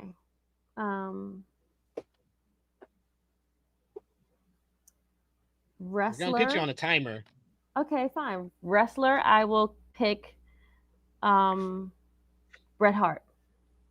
For what? What category? You said in-ring. Oh, in-ring work. Sorry, excuse me. In-ring work. All right. So in-ring, she got Bret. Josh. I'm going to go with the counter HBK for in-ring. Okay. Very good choice there. Mm-hmm. Very good choice. Star power presentation. I'm going with Stone Cold Steve Austin. Okay. Krssi? So once you pick the person, you can't pick them no more. If No one else can pick them. Star power. The Undertaker. I would have went with character, but that's good too. Josh. Oh, it's not the same? Okay. Star power, I'm gonna go with I mean, I don't want to say this, but I'm gonna go with Florida. Hogan, that's funny. Character, I'm going with The Rock. Oh, I was gonna say that. Damn it. Character. Goldust. Oh my god! Oh my god! That's actually awesome. I know. You got a guy who wrestles like Bret Hart, got the star power of the Undertaker, and he's got Goldust character. That's awesome. Great. Josh, what you got? Character, I'm gonna go with character-wise. I'm gonna go with The Rock. Wait, you said The Yeah, I Rock, got right? The Rock. Yeah, you can use them. Yeah. Oh, it's still my turn? Yeah, so your turn. You didn't pick anybody. Shit. You don't have to pick character. You still got in-ring promos and body. No, you got promos, body, and character because you already did in-ring for all. What do I have? You did in-ring, you did star power, character, so you got promos and body left. Okay. Josh? Character, you know what? Character, I'm going on a limb. I'm gonna say character-wise, I'm gonna say Brian Pillman. Ooh. Good shout. Wow. Good shout there. Okay. Body, I will go with the Ultimate Warrior. Damn. All that steroids and everything. Body Krssi? for me, Sid Justice. Okay. Josh? Body, I'm gonna say Lex Luger. Ooh, all three good picks for bodies, guys. Good shout. Good shout. Yeah. All right. So what do I have left? Now, which here? Lex we doing? Lex Express Lex? Which Lex we doing? Like in ring, I will go with oh yeah, he counts. Kurt Angle. Oh yeah. He debuted November 1999. He counts. Damn. You just made it. You just made it. You just made it. What do I have left? Promos, right? Yes, promos left. Promos, Jake the Snake. Good shot. Josh? I have which ones left? Promos? Yes. Promos. I had a good one in mind, but then you chose him for the body. Promo wise, fuck, I don't know. I really don't know. Promo wise, Gotta pick somebody on a timer. Shit. Oh, I know a good promo. Yeah, I know a good one. Yeah. You see, I don't know. See, I don't know. I'll go with pick somebody. I'll go with Jericho. He counts. Debuted in August of 1999. I was gonna say you had so many. You had Perfect. You had DiBiase. You had like. You had a few. Roddy Piper. I was gonna say that's the one I would have. I probably would have said Piper. I Mr. Perfect. I wasn't that big. Or Flair. No one mentioned Flair. Yes, Flair. Yep. Yeah, no one mentioned Flair. So the perfect wrestler, the perfect WWF 1990s wrestler for me, promos, Macho Man Randy Savage, star power, Stone Cold Steve Austin, character, The Rock, body, The Ultimate Warrior, in-ring, Kurt Angle. Krssi Luv's perfect 1990s WWF wrestler is in-ring, Bret Hart, star power, The Undertaker, character, Goldust, body, Sid Justice, Promos, Jake the Snake Roberts. That sounds like a Josh- banging ass wrestler, son. Josh has in-ring HBK, star power Hulk Hogan, character Brian Pillman, promos Jericho, body Lex Luger. Let us know in the live chat or in the comment section who you think has the perfect WWF wrestler for the 1990s. Okay, so now we got the hang of it. Okay, now The Goldust one though had me. Yeah, that one popped me. That was awesome. It's awesome. I am going to we're gonna do more of that. We'll play that again next week here. Yeah, I But like that game. Yes. taking those categories and taking it into a different game. Okay. In-ring, promos, body size, star power, presentation, character. These are like the categories most wrestlers will look at, kind of check the boxes. Who's the best in that regard? What we've been talking about a lot last week and this week, and what we just talked about with Bron Breakker, considering with the vision, is the youth movement and what we need from the youth movement in pro wrestling. So we're going to have a game where we tell who is better between these two young wrestlers in these categories. Okay. So who's better in ring? Who's better promos, body, star power, character? Nikki Boyce has First a good matchup. It was good when you do. First matchup. Kyle Fletcher versus Bron Breakker. Oh gosh, what? Who's better in ring? Kyle. Yeah, definitely. Kyle. You agree, Josh? Kyle, yep. That was Promos. easy. That's easy. Promos. What about promos, Krssi? Kyle. Josh? Promos, I will say Kyle. I'm gonna say Breakker. Really? I like the Scott Steiner he taps into. That's more entertaining than any Kyle Fletcher promo.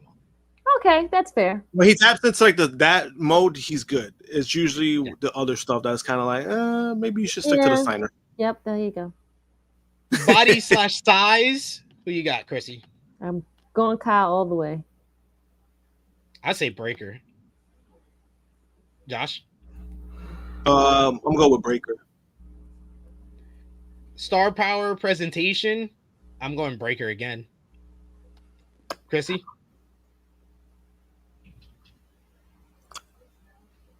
Going Fletcher. Going Kyle across the board. Okay. Josh? I'm going with Breakker. And character. Character, Krssi, you're picking Fletcher regardless. Josh, who you got? Character? Oh, Fletcher. Character-wise, I got Fletcher.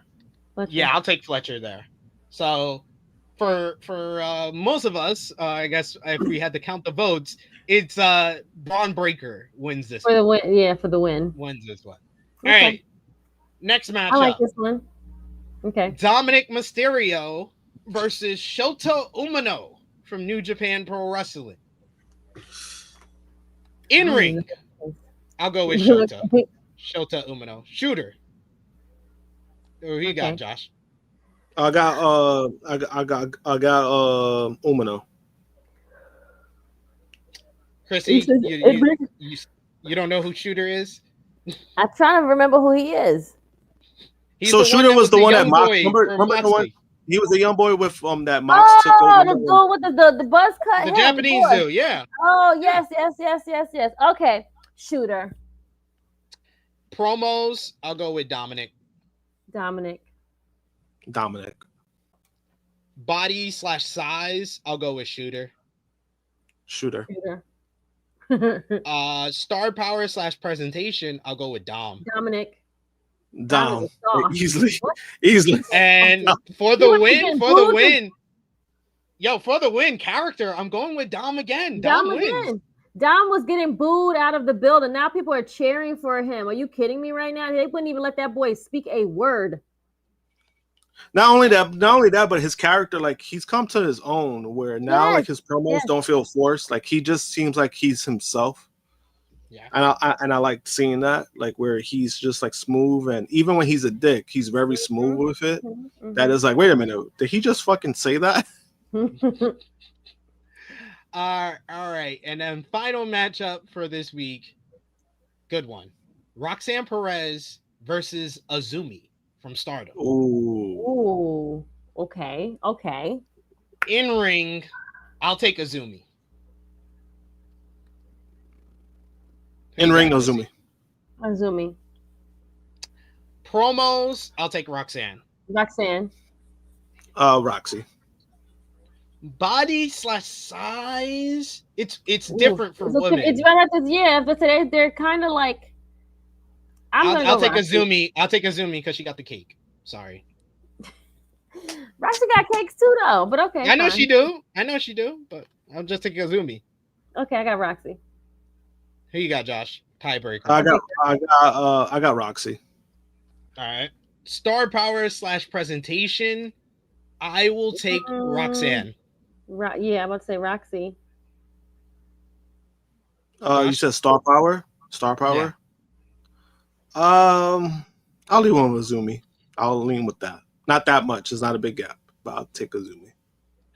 And character work, I'm actually gonna go with Azumi here. I just like her look and the character that she plays in Stardom. I'll go with Azumi. To the win. Krssi.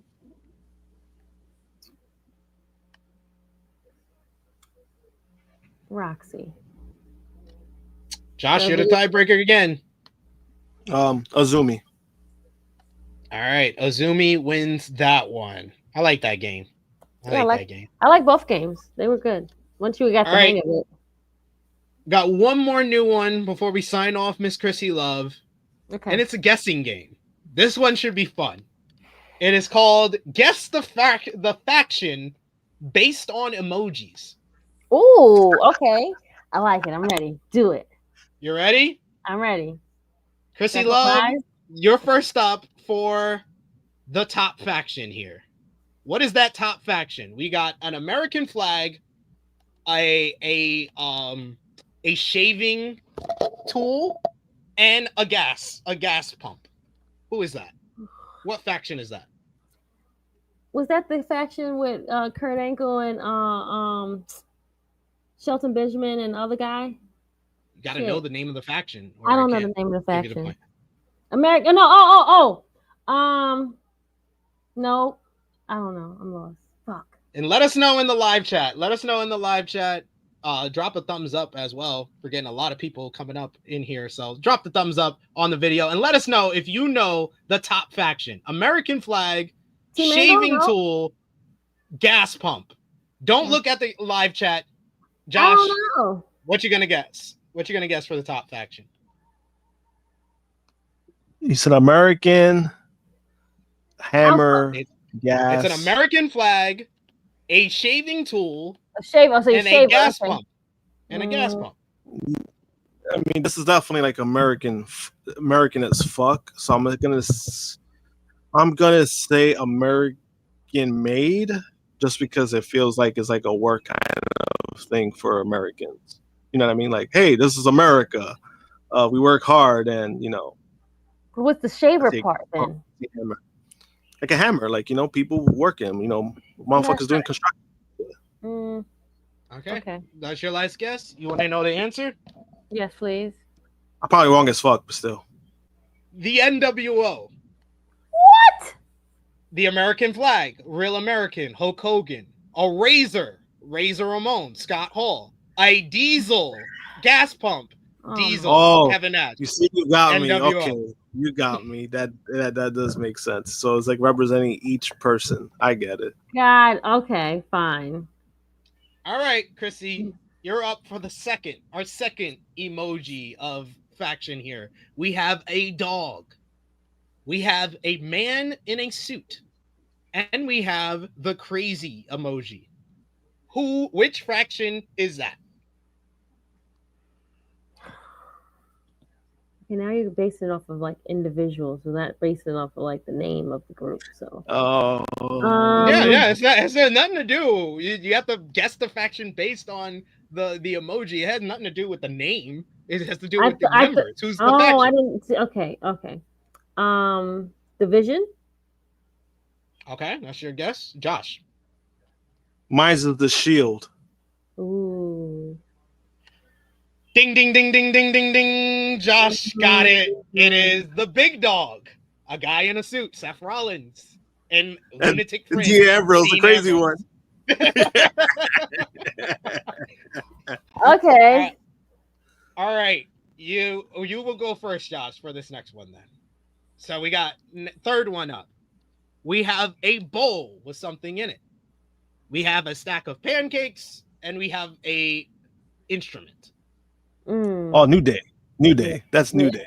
Yeah. Ding, yeah, ding, ding, ding, pancake. ding. That was the Pancake. easiest on the list. Yeah, I was about to say, Yeah, that's yeah. between the Once you pancakes said and the damn pancakes. trumpet. Once Yeah. you said pancakes, that was a dead giveaway. All right, so Josh, we'll let you go first for this next one here. All right, we got a blonde boy. We have a gun. We have a brain, and we have a man in glasses. Which faction is that? The Dudley Boys. That's your guess, Miss Krssi Luv. What about you?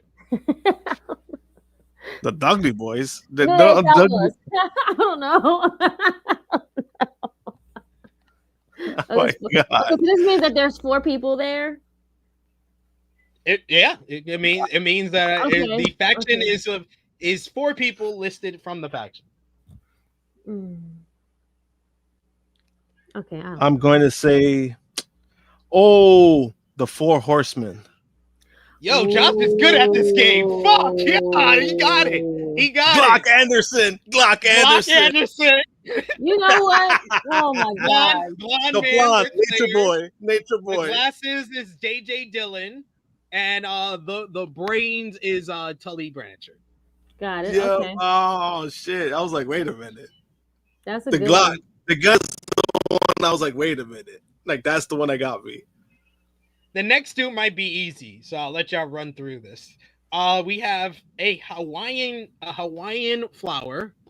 We have the number 1. We have twins, and we have a pray hands emoji. Oh my God. Who is that, Miss Krssi Luv? Miss Krssi Luv, gives you the opportunity. That is the bloodline. Ding, ding, ding, ding, ding. You are correct. And then we got our next one here. I'll go to Josh this time. We have an angel.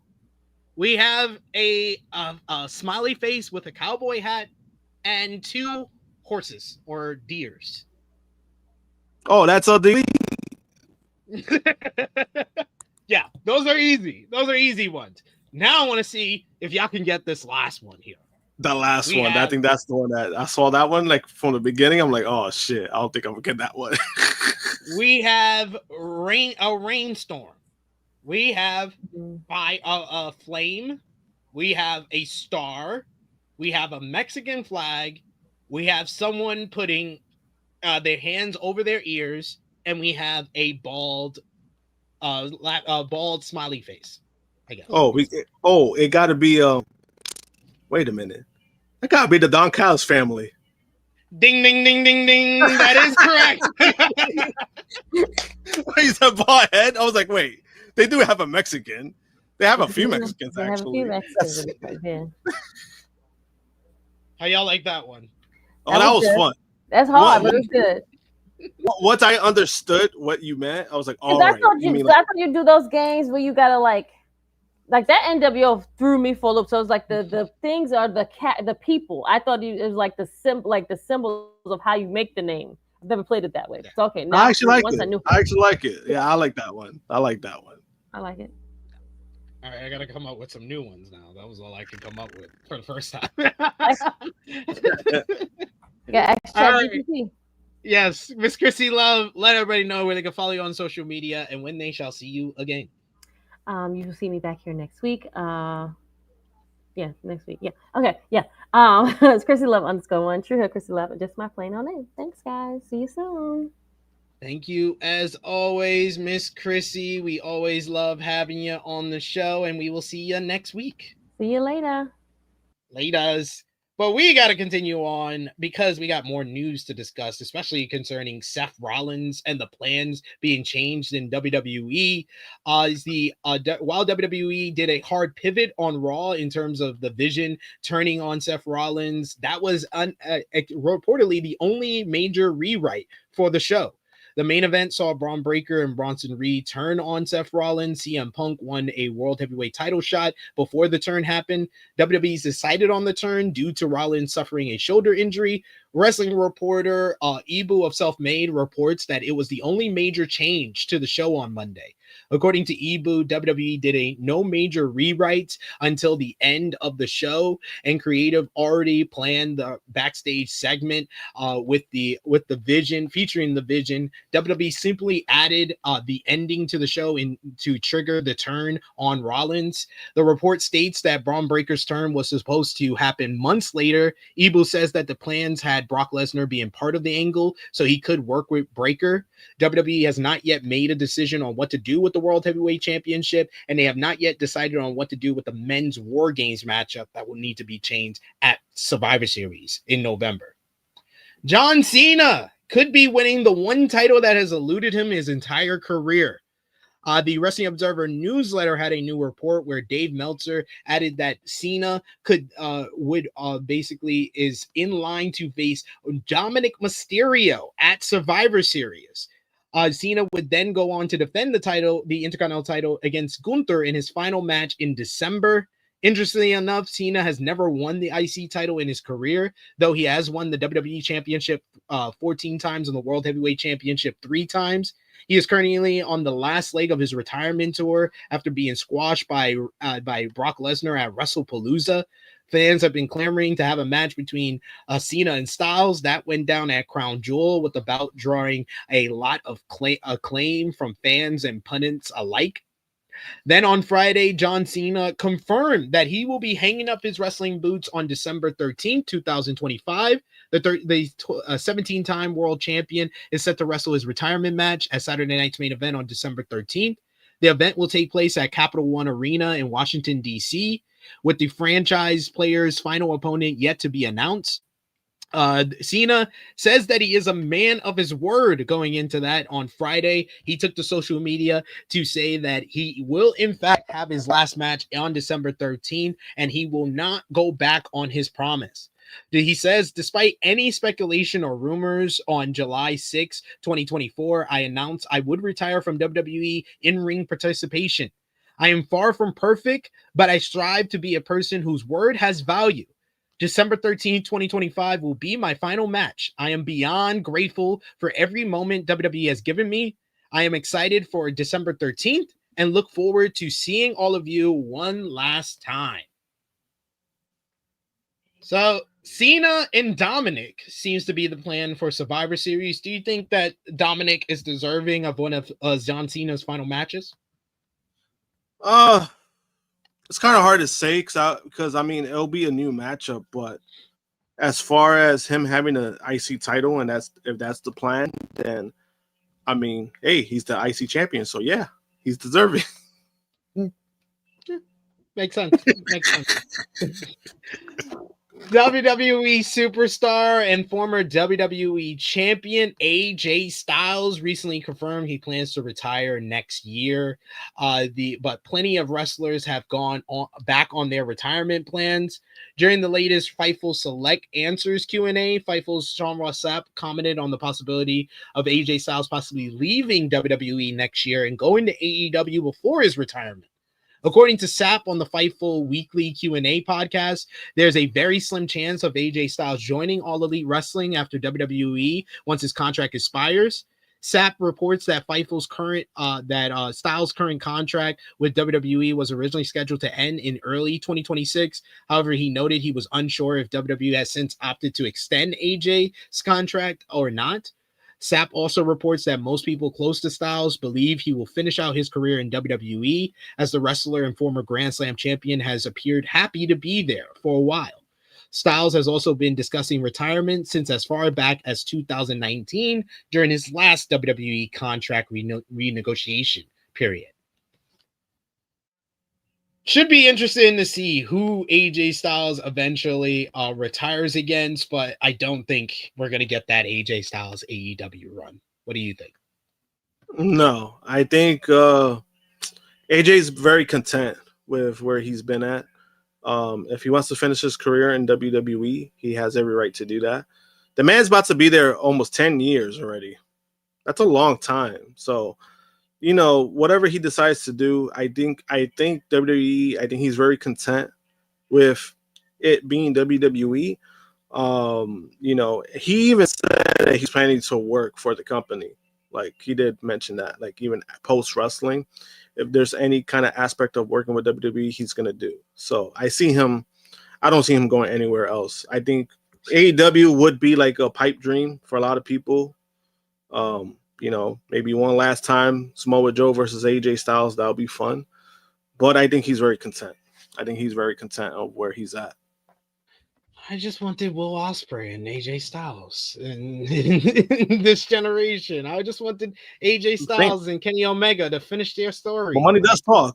Money does talk sometimes, so you never know. You got 4 kids, bro. You got 4 kids. You never know.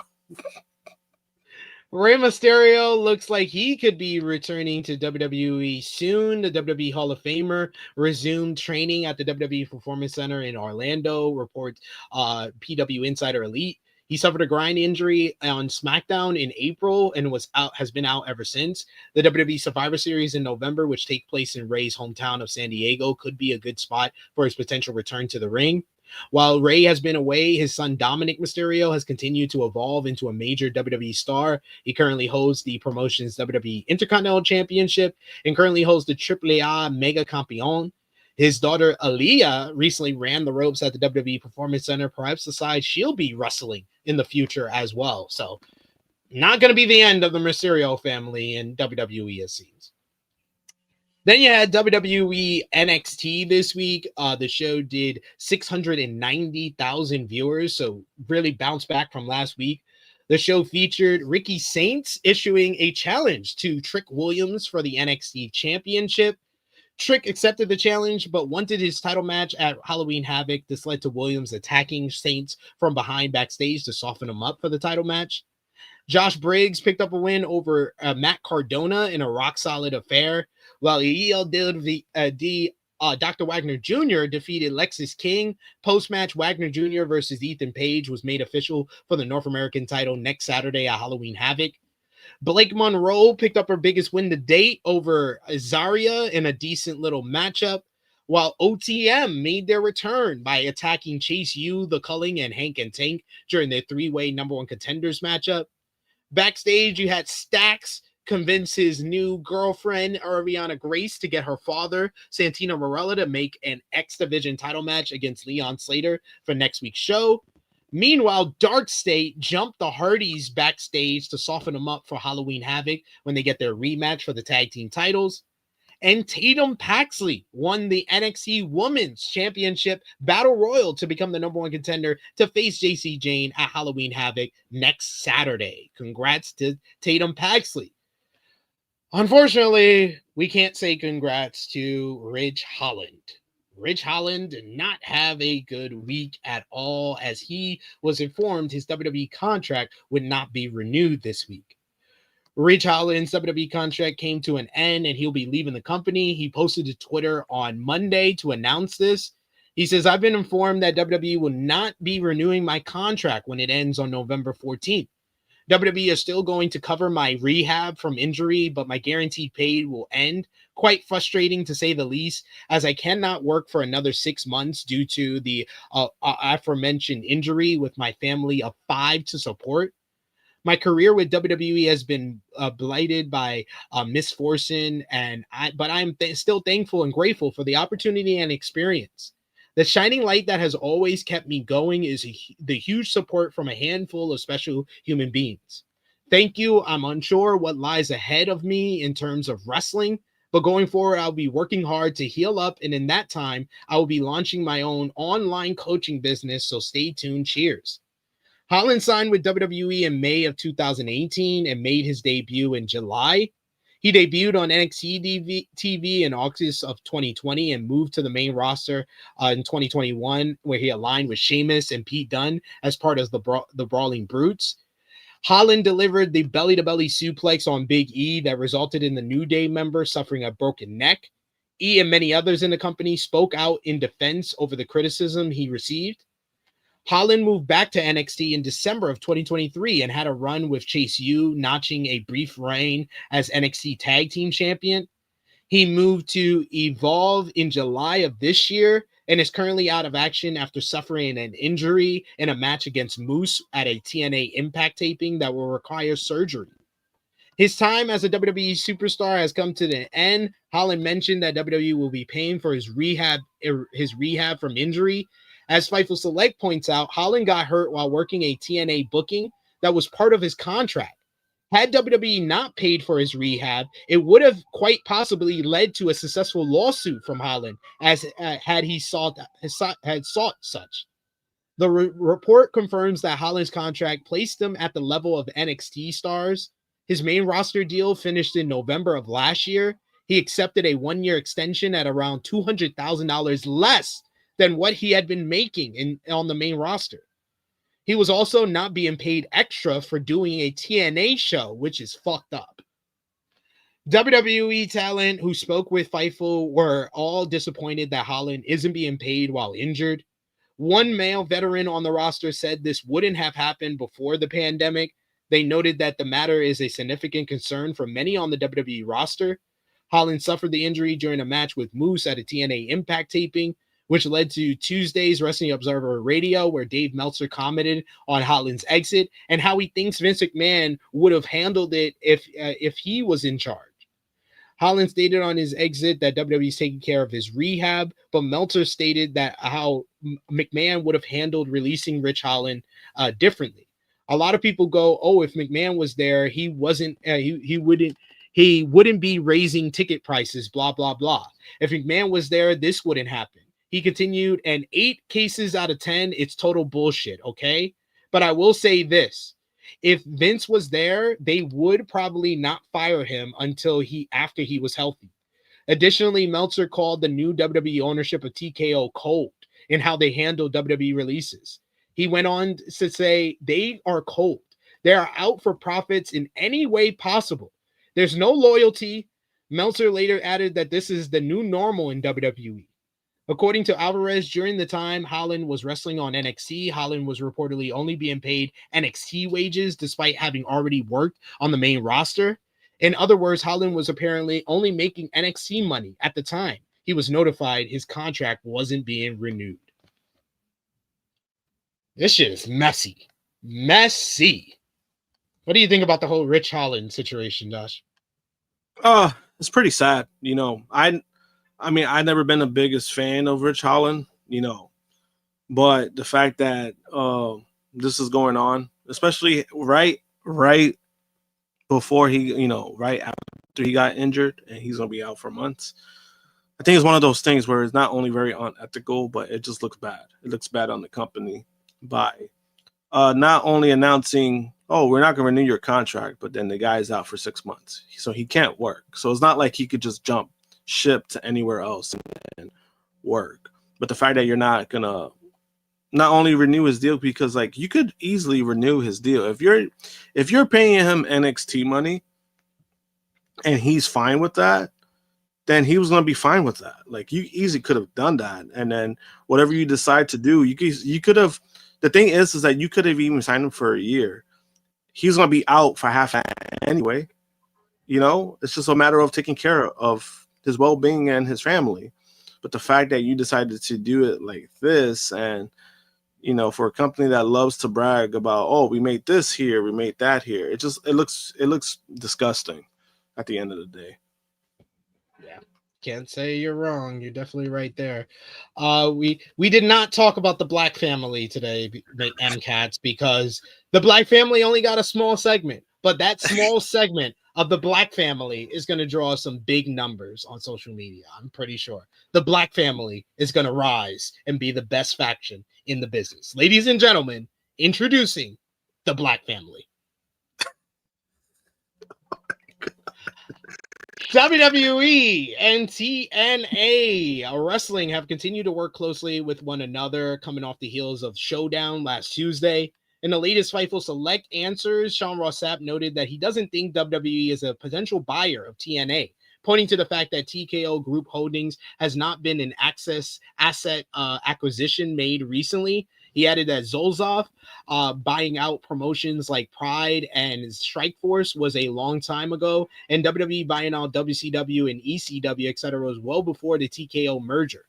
He added that WWE would not get much out of buying TNA since TNA has no particular viable TV slot, not many contracts, not much equipment since TNA rents out most of their gear. The main valuable asset TNA has is its IP and library.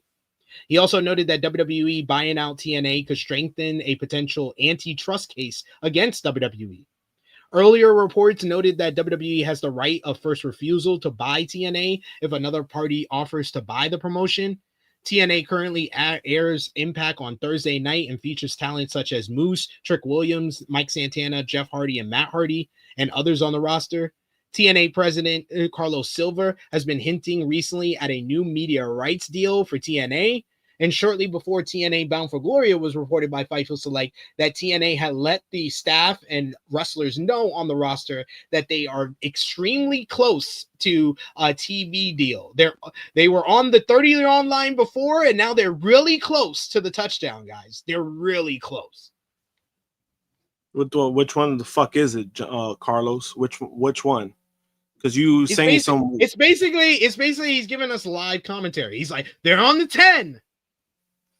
Oh, they're fumble. on the 5. Fumble. Flag on the play. Oh, we're going back 5 yards. They're back on the 10. It's just going to be update after update after update after update. Like we're watching a football game. Sounds good. Final note from WWE this week. Bryce Donovan has exited WWE ID and Evolve. He stated such on his social media. He credited Sean Waltman for recruiting him as a great coach during his time with WWE ID. He said, I will no longer be with WWE ID or Evolve. Thanks for a good time, everyone. Learned a lot, especially from Sean Waltman, who's the best coach anyone could ask for. I'll let you know what's happening next when I decide, or maybe I won't. I don't know yet. He last wrestled on this week's Evolve, losing to Jackson Drake. He's wrestled on the independent scene since 2016, and he's a native of Long Beach, New York. We wish him the best of luck on whatever's next in his career, but that is a perfect segue for WWE Evolve this week, as they had their first special WWE Evolve Succession, which featured Jackson Drake beating Bryce Donovan in a good opener to retain the WWE Evolve Men's Championship. Tate Wilder picked up a win over Brooks Jensen in a bull rope matchup, while Kendall Gray defeated Callie Armstrong in a straight up banger of a main event to end the best match on Evolve this year so far to win the WWE Evolve Women's Championship. This match, and Kendall Gray is getting a lot of praise as of late coming out of this event. Dave Meltzer going as far to say that she's the best WWE prospect since Bianca Belair. And I've been a fan of Kendall Gray since I saw her on Evolve. She's really damn good. I made the career. I went even farther than Meltzer on In the Weeds this week. I said that she's the female Kurt Angle. She's that good. You did say that. Yeah, I mean, that's pretty high praise for somebody, she just got to keep working, keep pushing forward. That's all. Those are some high praises. I'll tell you that much, man. So, I mean, hopefully, this career in pro wrestling works out for her. Yeah, I hope so too. She's got a lot of talent, a lot of raw potential there to capitalize on for WWE. But finally, we finish off with the last WWE promotion, WWE Total Nonstop Action, as they had their biggest show of the year, Bound for Glory. Last Sunday, the show featured Mike Santana finally winning the big one by picking up the win over Trick Williams in a good main event to win the TNA World title. Post-match, the Call Your Shot Gauntlet winners, yeah, that's right, winners, there's 2 of them, tried to cash in, but Ilja and Santana put stopped them both. Then Santana celebrated with his huge win with his daughter in the ring to close the show in an emotional scene. Nick Nemeth and Frankie Kazarian won the aforementioned Call Your Shot Gauntlet by a double pin finish that pissed off the fans. Speaking of pissing off fans, Leon Slater and Javon Evans had a terrific X Division title match. That was unfortunately went to a no contest when the match went to a 20-minute time limit draw, was restarted, popping the fans, and then pissed off the fans right after that by Dark State interrupting and laying out both baby faces in another baffling finish on this show. Order 4 beat the System in a very fun, wild hardcore war. Kalani Jordan picked up a win over Indy Hartwell to retain the TNA Knockouts World Championship. Steve Macklin regained the TNA International Championship with a win over Frankie Kazarian in a fine opener. Tessa Blanchard picked up a win over Zia Miller using a roll of quarters, while the Hardys defeated the Team 3D in one final table to retain the TNA World Tag Team Championships. Post-match, Team 3D took off their boots and handed them to Matt and Jeff Hardy, signaling the end of their careers. Josh, you joined us on the review on Monday, but any final thoughts, any final words about TNA Bound for Glory? I mean, I pretty much feel the same way about Bound for Glory. I thought it wasn't a terrible show, but it wasn't a great show. We had some nice matches. I thought, like you said, the match of the night ended up in some fuckery. So that's like a damper on that. Santana winning, nice moment for him. I was happy for him. But then the crowd, wanted to leave, walk out, fuck them for doing that. But besides that, yeah, that's how I feel about Bound for Glory. Seems to make sense. But yes, we've made it to basically the end of what we missed. We just got a couple of news notes. Speaking of that Leon Slater and Javon Evans finish, the ending was heavily panned during the Bound for Glory pay-per-view, with fans upset that such a phenomenal bout was ruined by that ending with Dark State. John Alba of Sports Illustrated has reported that multiple sources have indicated to him that WWE has significant say into the finish of the X Division title match at Bound for Glory. The report also notes that WWE has a lot of pull in regards to their talent being utilized on TNA programming in this working relationship. I mean, dude, I said it in our group chat and I'll say it here, and I said it on the review. That was WWE steel steps at that show. That was a WWE entranceway at that show. This is not a working relationship. This is a cuckold relationship. It is. And yeah, because when you mentioned that, I was like, yeah, like I saw like the steps. I saw like some of the stuff that they changed. I don't know how I feel. I mean, I still feel the way that I've been feeling about it. Like, I know this is not this partnership people think it is. People were bragging about like, oh, they set another TNA record for a crowd, 7,000, over 7,000, close to 8,000. I'll tell you this, guys, right now, a lot of those tickets, I mean, is very questionable. There's somebody that I know that was given 30 tickets. Oh man, this just never ceased to amaze me. TNA, the Dudley Boys. You know what I'm saying? But with TNA too, the things that I noticed with TNA is they always announce like the ticket stuff. They never announce profits and never announce all that stuff. There's a reason why, but that's another topic for another day. Yeah, there's a lot to unwrap in regards to TNA, and they did set their record apparently, as they reported, their record for ticket sales at the event. So congratulations to them, I guess you could say. How much you believe it, it's up to you. But the Dudley Boys have apparently wrestled their final matchup in a new report. Dave Meltzer on the Wrestling Observer Radio had been told that this was Devon's last matchup. He noted that he does not believe that Bubba Ray Dudley's in-ring career to be over, however. This news is not surprising, as Devon originally retired in 2016. He said in an interview promoting the matchup that it was my chance to finally go out on my own terms. Bully Ray is a member of the WWE LFG cast as a coach, appearing on both seasons. Meanwhile, we might be seeing the departure soon of the Inspiration. They are the current TNA Knockouts World Tag Team Champions, but they currently have no deal with the company. It was reported in a new report that the Inspiration are currently working without a contract. But while still holding the titles, they retain the titles at Bound for Glory against the Elegance brand. Both sides are said to be interested in continuing on. An extension is expected to be signed. Lee and McKay prefer short-term deals and have favored such since their WWE exit in 2021. So we'll see what happens there. But we've made it to Krssi Luv's other favorite time of the show. Best and worst of the week, match of the week, and moment of the week. True Jaw Josh. Before we do that, I do think that we have a super chat donation here in the chamber, which will give us a good transition here. As Wallop says, shout out to ChatGPT for booking Ilja to return and win the U.S. title. I agree. ChatGPT, we appreciate you. Not you, Paul. ChatGPT. Thank you, Wallop, for the super chat donation, of course. All right. Best, worst of the week, match of the week, and moment of the week. Best and worst. Who you got, Josh?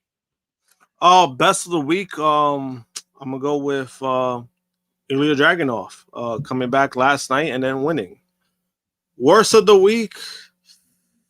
I'm gonna have to say Andrade.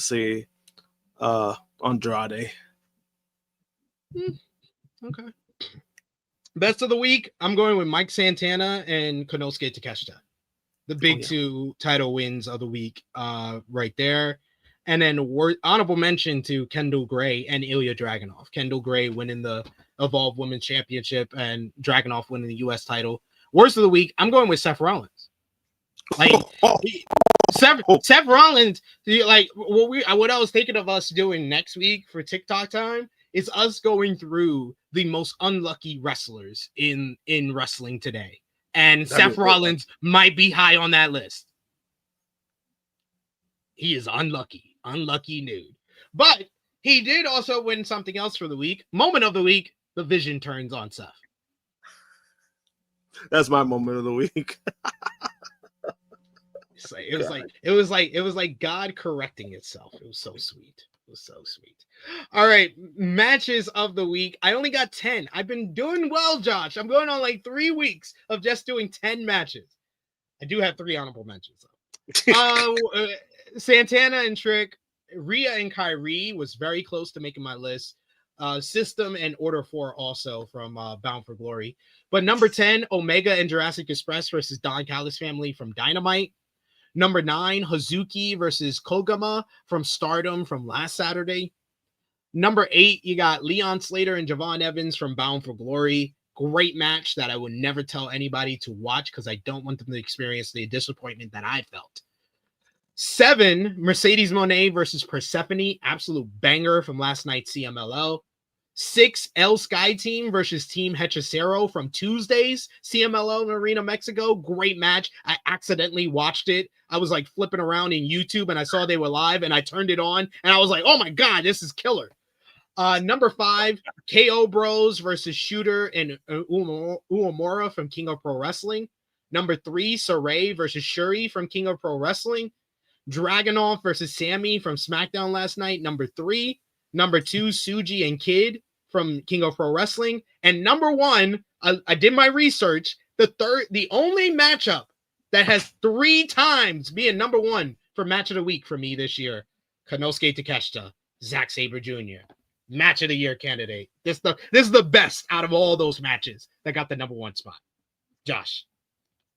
For me, number 3, I'm gonna go with the main event from Collision. Number 2, I'm gonna go with Yota Tsuji versus Gabe Kidd. And number 1, easily Takeshita versus Zack Sabre Jr. 1000% agreed there. And now it is time for final predictions for AEW WrestleDream. First up, 7 p.m. Eastern Time, Josh. We got AEW Tailgate Brawl. The Conglomeration versus the Death Riders. 8-man tag team action. Who you got? I got the Death Riders. You got the Death Riders. All right. We got Eddie Kingston and Hook in action. I'm guessing Eddie Kingston and Hook might win. Oh yeah, it looks like a squash match. Like let's get two jobbers out here. Yes. Tag team action. We got Divine Vanity. That is their name on Wikipedia. I'm just letting y'all know. Penelope Ford and Megan Bain versus Harley Cameron and Willow Nightingale. Who you got? I'm gonna go with Willow and Harley. I'm gonna go with Willow and Harley as well. Then in more tag team action is FTR versus Jet Speed. This could be one of the best matches on the whole entire show. I'm going to FTR. I'm going with FTR. Like we said earlier, Josh, CMLL last night, Mercedes Moné walked away CMLL Women's World Champion against Persephone, but then she issued a challenge to any other champion in the world to face her in St. Louis at WrestleDream. So who is it going to be? Who's going to be the champion that accepts the open challenge against Mercedes tonight? I have no idea. I am going to go with Hazuki. Hazuki is the current CMLL. I think CMLL, one of their women's championship. That's the match that I mentioned earlier with Hazuki and Koguma. She beat Koguma for the title. I think that Hazuki, we have the rematch from last year's women's match of the year. Hazuki and Mercedes tonight. Mercedes wins. So it's a title versus title, basically. Yeah. Oh shit! All right. Yeah. So as a Britt Baker. Britt Baker ain't no champion. No mas. Then we got in singles action, like we said earlier, this show is making history. We're going to have 3 singles women's matches on the main card as we have a grudge match. Tekla, Jamie Hayter, who you got? I got Tekla. Then we got in trios action, Tornado trios action, the Hurt Syndicate and the Demand. Who you got? I got Hurt Syndicate. For Tekla and Jamie Hayter, I got Tekla. And for this one, I'm going to go with the Hurt Syndicate. I think maybe we get a Cedric debut here. Ooh. For $500,000, the Young Bucks versus Jurassic Express. Who you got, Josh? I got the Young Bucks. I got Jurassic Express. For the AEW TNT Championship, it's the 5th meeting between Mark Briscoe and Kyle Fletcher. Who you got? I got Fletcher retaining. Fletcher retains. For the AEW World Tag Team Championships, Konosuke Takeshita and Kazuchika Okada of the Don Callis family challenge Brodito. Who wins? Who gets pinned? Who you got, Josh? I got Brodito winning. I think, damn, who's going to get the pin on this shit? I said Brodito. I think because Okada hasn't been pinned. I think low key Okada gets pinned, and that's just how the friction between Takeshita and Okada grows. I think it kind of boils over tonight. I think Brodito retains, Bandito pins Okada for the win. Yep. For the AEW Women's World Championship, Timeless Tony Storm tries to make history, become a 5-time champion against the new champ, Chris Statlander. Who you got, Josh? I got Stat retaining. Stat retains. For the AEW World Championship, Samoa Joe challenges Hangman Adam Page. Josh? I got Hangman retaining, and I love that poster. Word. Hangman retains. And then finally, the real main event of the show. I Quit match, Jon Moxley, Darby Allin. Will someone die? And who wins, Josh? I think I got Darby finally winning, and I think he'll be close to death. Not die, but I think he's close to death. I think Darby chokes him out with the flag. A bloody Moxley says, I quit, and we start to see cracks form within the Death Riders. But Darby celebrates to end the show. That's going to be WrestleDream. Josh, are you joining us tomorrow for the review? Most likely, yeah. I think I'm available tomorrow. So we got Professor Chris, myself, possibly True Draw Josh, to review WrestleDream. So enjoy the show tonight. Join us tomorrow for the review. And of course, join us back here next Saturday for the flagship podcast. Josh, let everybody know where they can follow you on social media and when they shall see you again. You go follow me, JMPunk321 on X and Instagram. I'll be on tomorrow for the WrestleDream review. And next week, that's what I got to talk to Sid about real quick. So there you go. There we have it. Yes, follow me on the Twitter machine. Follow me on the Twitter machine at Tru Heel SP3. Follow the gang, Facebook, Twitter, Instagram, TikTok at Tru Heel Heat. Patreon.com/Tru Heel Heat. $3 a month gets you exclusive content. The best way to support us when we are not live here. Check out all the great content we got on the channel right now. I will be back with you tomorrow for our AEW WrestleDream review. Check out later today. We're going to have our Peacemaker reviews for season 2 start dropping on Tru Heel Heat Sports and Entertainment. We got a review for episodes 1 through 3, episodes 4 and 5, and then the final 3 episodes will be dropping next week. But join us for that. It starts today. But for Josh, for Miss Krssi Luv, it is me, your Tru Heel Phenom, SP3. This has been Tru Heel Heat 351. The life and times of Manuel Alfonso Andrade Opensa. We are signing off until next time. Later, y'all. peace.